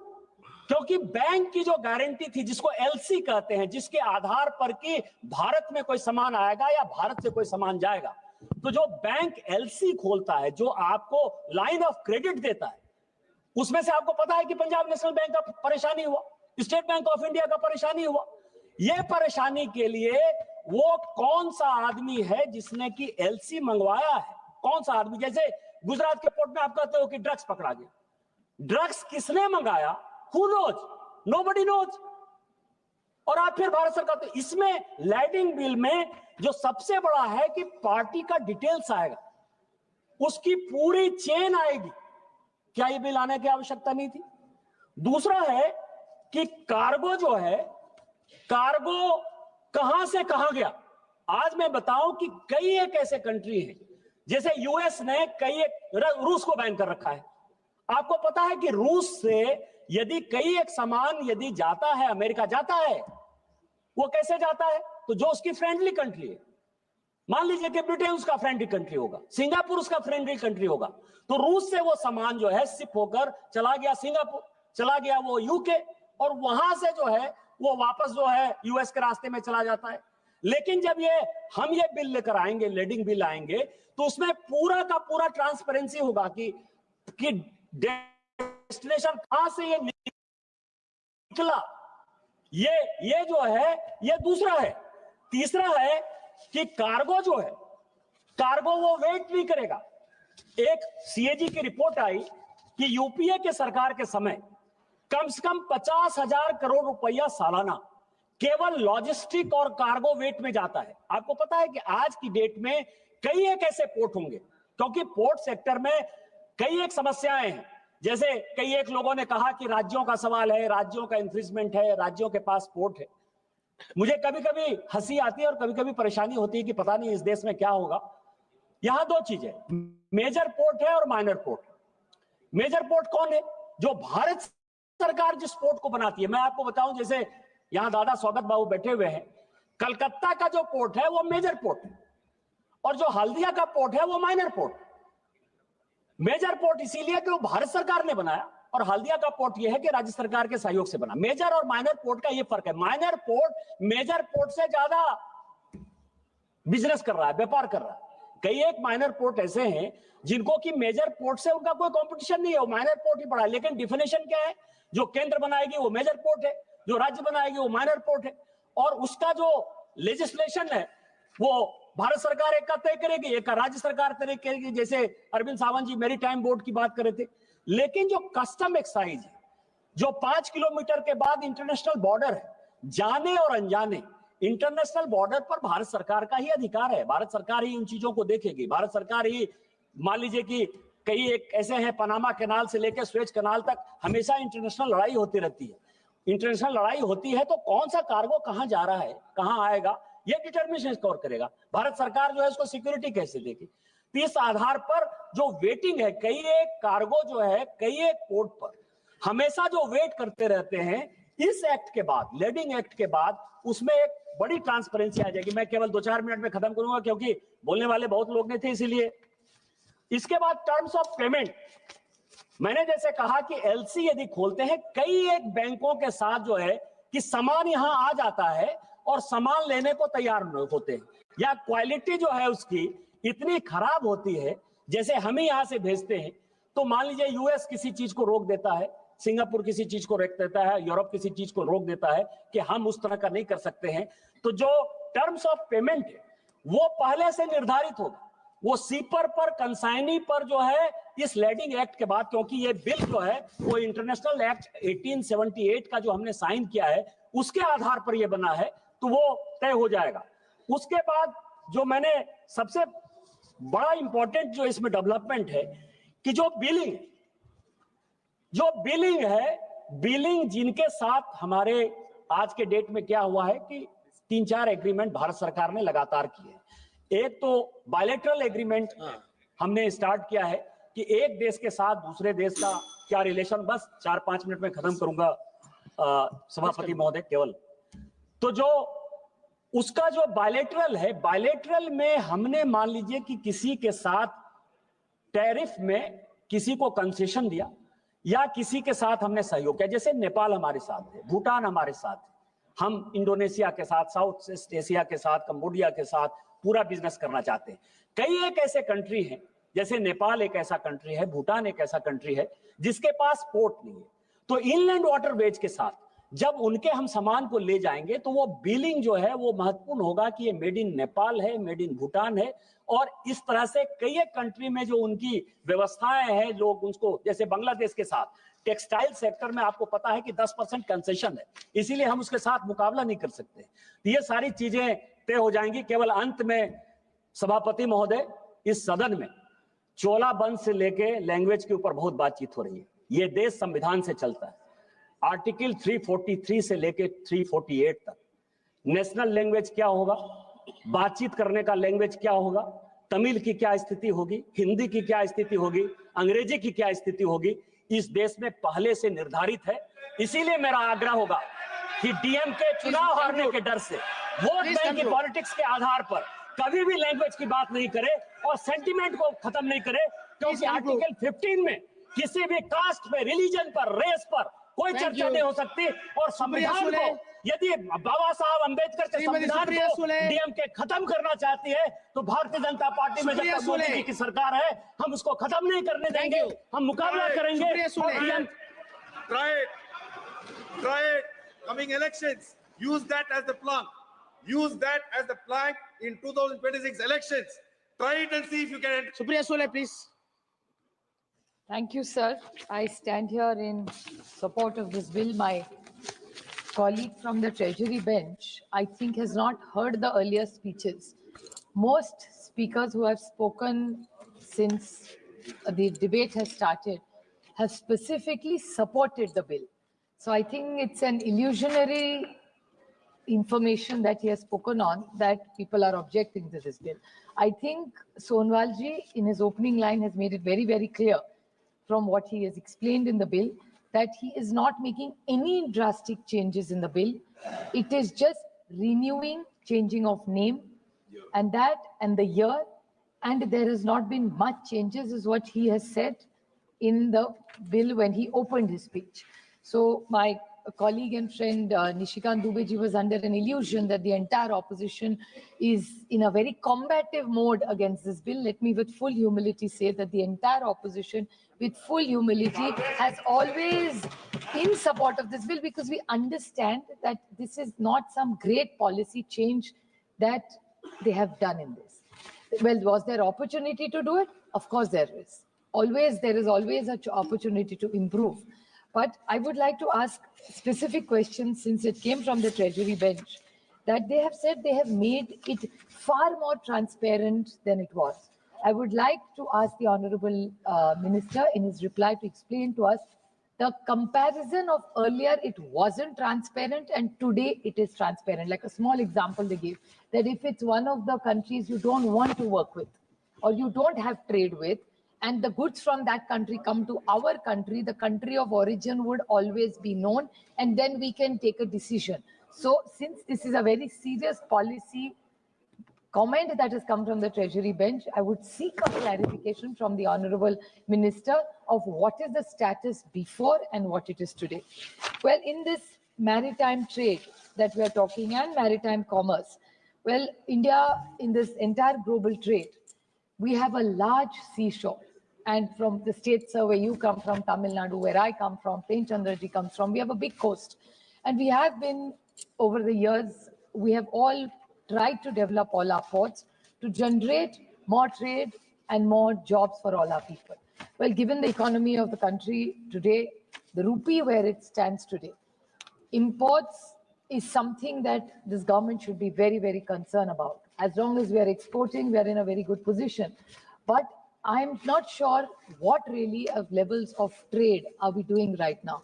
I would like to bring a small thing to the Honorable Ministers. Many points have made that there are new provisions which will to make ease of doing business. Now, ease of doing business actually was a global bank word. That ease of business has even stopped. So their government is still using it selectively when it suits us. They say it's ease of doing business, we have done better, and there are some days they say, oh, it doesn't even matter whether we are a part of ease of doing business. But I would like to ask that, is there an appeal authority? Suppose now they have made this change, what he's saying is being very transparent. Any bill when you bring in, there have to be checks and balances, sir. I want to ask, because there is a comment in the statement of objectives, number 3 point, they said, the new provision is proposed to be incorporated to empower the central government to issue directions to carry out provision or proposed legislation. What Mr. Dubey said about minor and major ports, I agree with him completely. These are two completely different projects of state and country, cooperative federalism, nobody interferes in each other. But when you go into international waters, clearly central government takes over. I mean, every government is aware of that. And in cooperative federalism, I want to understand, how have you empowered yourself further? So what is the difference? Because in your opening, there was not much of difference brought in. So how are you empowering yourself? Then what worries me is most decisions this government has taken has actually stopped cooperative federalism, like from universities. In the education university, so much control from this government has started interfering into the states. So my first concern is that, are you taking away power again under some surreptitious way from the states? So that's my concern. And I would like to ask the Honorable Minister one question, that in this, you have said that there's an appealing authority. Now, in this appealing authority, who will be this appealing authority, because of the specific word that they are empowering themselves? So now, suppose I will give you an example which has come in the newspaper, sir, I can authenticate it. There was a company which from Visakhapatnam, which was importing shrimp feed from Brazil. So it was coming from Brazil into India. It came to Visakhapatnam, it landed with all the proper papers, and this has come in the newspaper, I can easily authenticate it. And Interpol told the government that there were drugs on this ship. Now, the authority obviously seized it. After seizing, the company got a notice. For 9 months, this which is an Indian company, was battling the Brazilian company and the Indian company. Both companies were willing to go through any tests, they had opened their offices completely, and they had denied everything and were willing to open any inquiry. After full 9 months, the government realized and gave them a clean chit. Now it's international company in Brazil, an Indian company importing shrimp, what is it called? Shrimp feed. Now 9 months, this company got affected.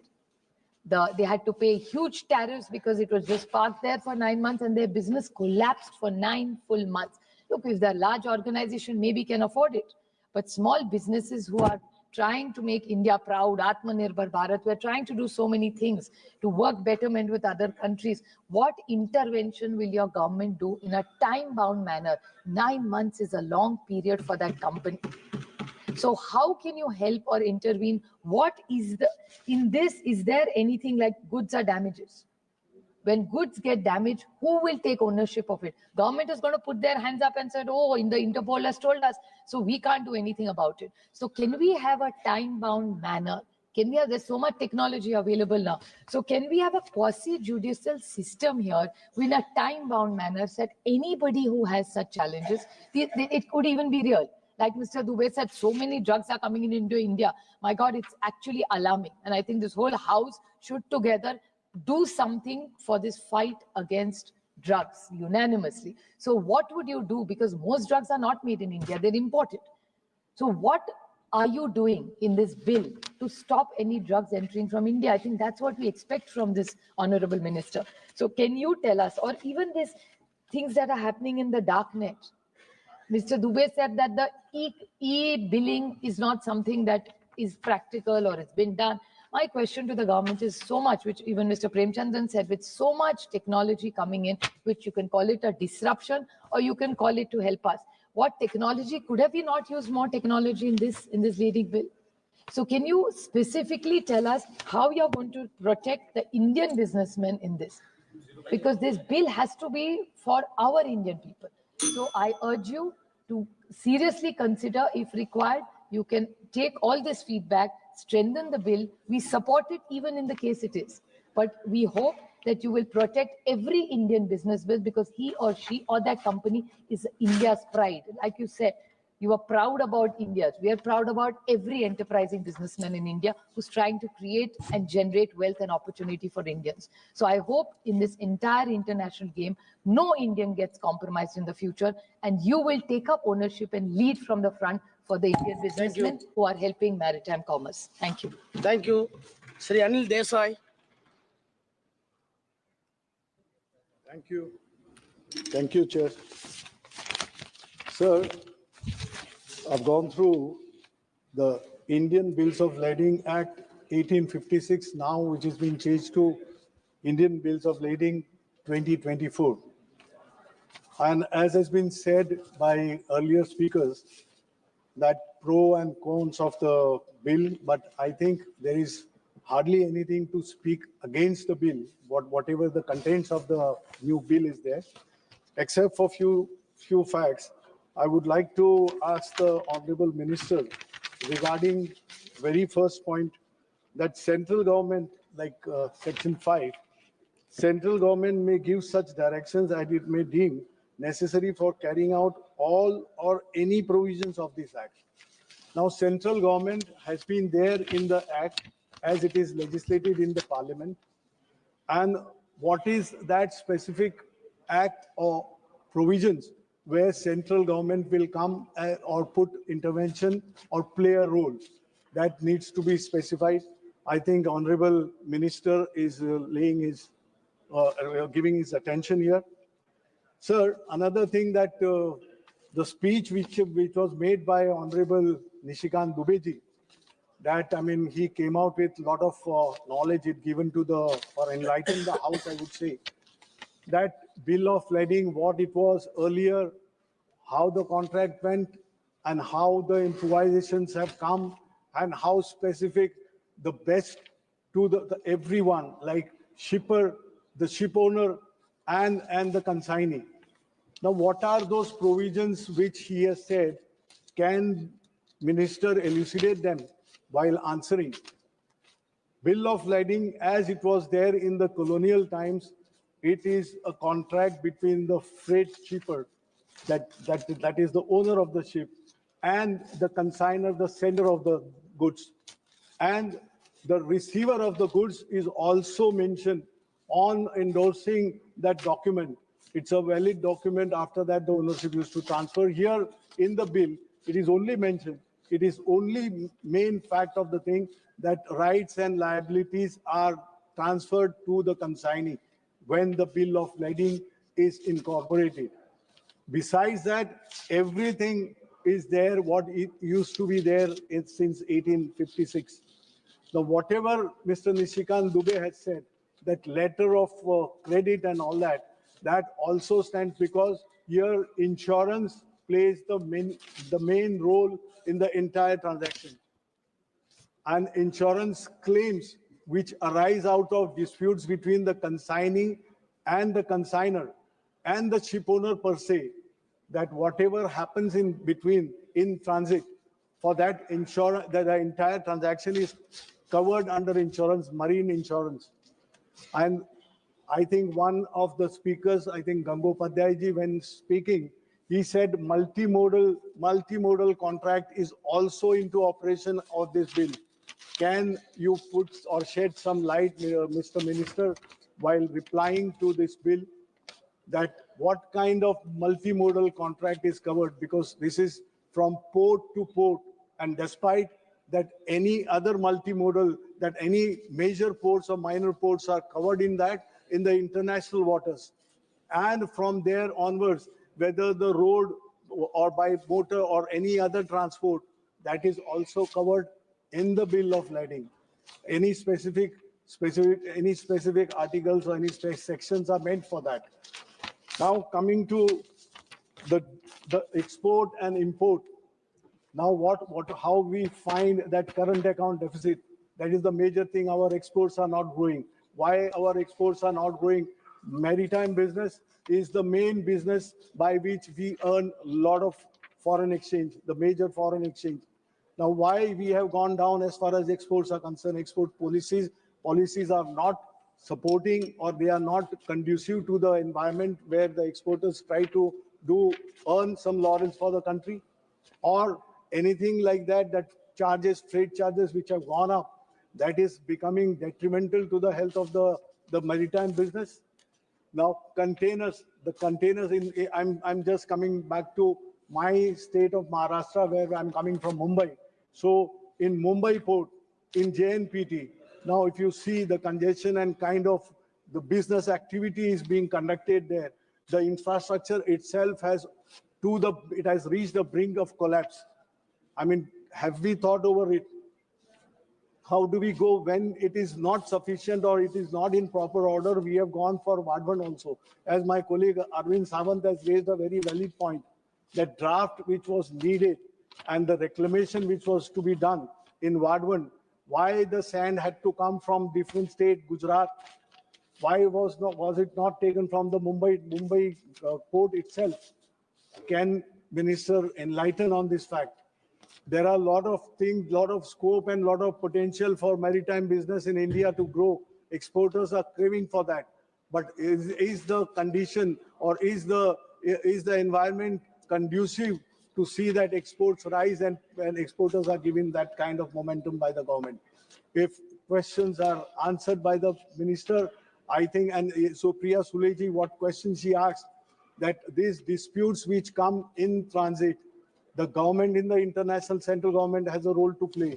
Why this delay, if anything comes up and which comes in the way of growth of business for the exporters and for the people who are completely dependent on that kind of business? What is the fate in front of them? What is the future for maritime business? In this recent budget, the finance minister has allocated some 25,000 crores for the maritime business in India.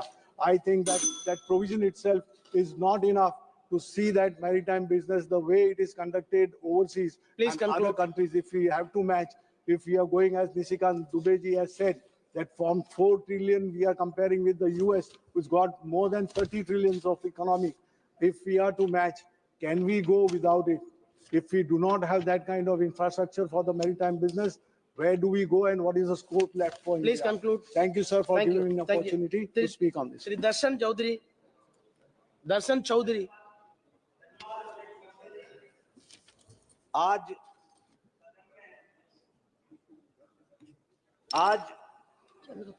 आपने सदन में lording bill के ऊपर बोलने का मौका दिया है। मैं आपको धन्यवाद देना चाहता हूं। मैं इस सदन के समक्ष इस वहन पत्र विधेयक 2024 को प्रस्तुत करते हुए गर्व अनुभव कर रहा हूं। यह विधेयक हमारे देश की व्यापारिक प्रणाली में एक महत्वपूर्ण सुधार लाने जा रहा है। इस बिल के जो महत्वपूर्ण दस्तावेज है, जो समुद्री व्यापार में वस्तुओं की शिपिंग और स्वामित्व हस्तांतरण को नियंत्रित करता है। अब तक हम इस बिल के आधार पर काम कर रहे थे, जो 1856 में बना था, जो आधुनिक व्यापार की आवश्यकताओं को पूरा करने में असमर्थ था। इस नए विधेयक के माध्यम से हम अंतर्राष्ट्रीय मानकों के अनुरूप एक अद्यतन और पारदर्शी कानूनी ढांचा प्रदान करते हैं। मैं अभी हमारे विपक्षी साथी जो बोल रहे थे कि इस बिल से न रोजगार बढ़ेगा, तो मैं एक बात कहना चाहता हूं कि half knowledge is always dangerous. अध जल गगरी छलकत जाए, ऐसी कहावत हमारे देश में चलती आ रही थी। और मैं तो मोदी जी का धन्यवाद इस रूप में देना चाहता हूं कि वर्षों की गुलामी को दूर करने का जो प्रयास, क्योंकि पत्थर की छाती के आगे तूफान स्वयं रुक जाते हैं और अविचल विश्वासी के आगे भगवान स्वयं झुक जाते हैं। इसके मुख्य बिंदुओं में हमारे अधिकारों का हस्तांतरण किया गया है। इसमें यह विधेयक स्पष्ट रूप से निर्धारित करता है कि इसमें वस्तुओं के स्वामित्व का हस्तांतरण कैसे होगा। इसमें यह भी प्रावधान किया गया है कि चाहे वो कंसाइनी हो या इंडोर्सी हो, इनको सभी अधिकार और दायित्व प्राप्त होंगे। इसके पहले ये कानूनों के जंजालों में फंसे हुए थे, उनसे मुक्ति मिलने का काम इस विधेयक से मिल रहा है। यह न्यायिक प्रमाण देने वाला बिल है। इस बिल में एक कानूनी प्रमाण पत्र के रूप में इसको स्वीकार किया जाएगा, जिससे किसी भी विवाद की स्थिति में इसे निर्णायक प्रमाण पत्र माना जाएगा। इस बिल में अभी जो हमारे मित्र कह रहे थे कि आधुनिक तकनीकी की बात, तो मैं आपको बताना चाहता हूं कि इसमें इलेक्ट्रॉनिक बिल ऑफ लेडिंग इसको हम कह सकते हैं। यह विधेयक electronic bills of E bill जिसको कहेंगे, कानूनी मान्यता जिसको प्रदान की गई है, यह डिजिटलीकरण को बढ़ावा देगा, व्यापार की गति को तेज करेगा और धोखाधड़ी की संभावनाओं को कम करेगा। यूनाइटेड नेशंस के model law on electronic transferable records के अनुसार MLETR के अनुरूप भारत भी अपने व्यापार दस्तावेजों को डिजिटल बनाने की दिशा में अग्रसर होगा। इस बिल के फायदे में व्यापार में पारदर्शिता और विश्वसनीयता बढ़ेगी। इसमें कानूनी विवादों में कमी आएगी और बिल में अब निर्णायक प्रमाण के रूप में मान्य होगा। इसमें डिजिटलाइजेशन से अंतर्राष्ट्रीय व्यापार में प्रतिस्पर्धात्मक लाभ मिलेगा और इसमें पर्यावरण संरक्षण में योगदान होगा, क्योंकि इसमें कागजी प्रक्रिया कम होगी। मुझे गर्व महसूस होता है, भारत 3 तरफ से समुद्र से घिरा है। 7,500 किलोमीटर की इसकी टोटल समुद्र की लंबाई है और उससे न केवल समुद्री व्यापार आयात बढ़ेगा, और अभी जो ड्रग्स के मामले में जो विगत कांग्रेस की सरकार, उसके पहले की सरकार नियंत्रण नहीं कर पाई थी, इस बिल के आने के बाद उनमें नियंत्रण लाने का काम करेगा। आत्मनिर्भर भारत, हमारे मित्र बात कर रहे थे, तो मैं कहूंगा चाहे वो रोजगार की बात हो, डीजल पेट्रोल की खपत कम करने की बात हो, और उससे बड़ी बात, क्योंकि समुद्री व्यापार जब होता है या शिप जब चलते हैं तो खर्चा भी कम लगता है। यह विधेयक न केवल भारत के समुद्री व्यापार को आधुनिक बनाएगा, बल्कि वैश्विक व्यापार मानकों के अनुरूप भी काम करेगा। यह डिजिटल इंडिया और आत्मनिर्भर भारत की दिशा में एक महत्वपूर्ण कदम होगा। इससे न केवल समुद्री दिशा में, जैसे हमारे माननीय मोदी जी ने जो बनारस में एक मॉडल तैयार करने का काम किया है, छोटे छोटे नदियों पर जिनका पाट बड़ा है, उन पर भी छोटे क्रूज चलाकर उनको न केवल उनके पर्यटन को बढ़ावा मिलेगा। और मैं भी नर्मदा मैया के क्षेत्र से आता हूं, मेरे यहाँ भी नर्मदा मैया का चौड़ा पाठ है, चंबल मैया का चौड़ा पाठ है। मैं ये निवेदन और इस विधेयक के माध्यम से उसमें सरलीकरण भी होगा कि ऐसे छोटे छोटे पोत चलाकर और स्थानीयता को महत्व देते हुए ऐसे जहां पर समुद्र की सीमाएं भी नहीं है, उस प्रकार की भी इस व्यापार को बढ़ावा मिलेगा। और इन पार्टों में ऐसे जो मोदी जी ने कहा वोकल फॉर लोकल की बात, आत्मनिर्भर भारत की बात, इसलिए मैं कहता हूं कि इस बिल से हम केवल, आपने कहा, हम श्रेय लेने का काम नहीं कर रहे। Example is better than precept, कहने से करना भला होता है और हम वो करके दिखा रहे हैं। ये मोदी जी का भारत, जिस भारत के बारे में सपना देखा गया था, चाहे नास्ट्रेडमस की घोषणा आपको ज्यादा अच्छी लगती होगी, आप यदि उनको देखेंगे, नास्ट्रेडमस की घोषणा में ये लिखा है, उन्होंने भविष्यवाणी की थी, कई साल पहले की थी, कि जो देश 3 तरफ समुद्र से घिरा है, एक तरफ पहाड़ से घिरा है, 2024, 25 और 21वीं सदी में जाकर वो विश्व का नेतृत्व करेगा। और मैं मोदी जी के नेतृत्व को इसलिए सराह रहा हूं, अब मेरा भारत मोदी जी के नेतृत्व में जो विकसित भारत का मॉडल तैयार हुआ है, हम 2047 में इन्हीं नीतियों के कारण, इन्हीं बड़े बड़े परिवर्तनों के कारण, और जो छोटे छोटे बिल, जिनको छोटे छोटे कानून जो प्रमाणिक भी नहीं थे, काम के भी नहीं थे, अंग्रेजों के जमाने के चल रहे थे, उनको निरस्त करने का काम हमारे माननीय मोदी जी ने किया है, हमारी सरकार ने किया है। इसलिए मैं धन्यवाद देना चाहता हूं और इस बिल का पुरजोर तरीके से समर्थन करना चाहता हूं।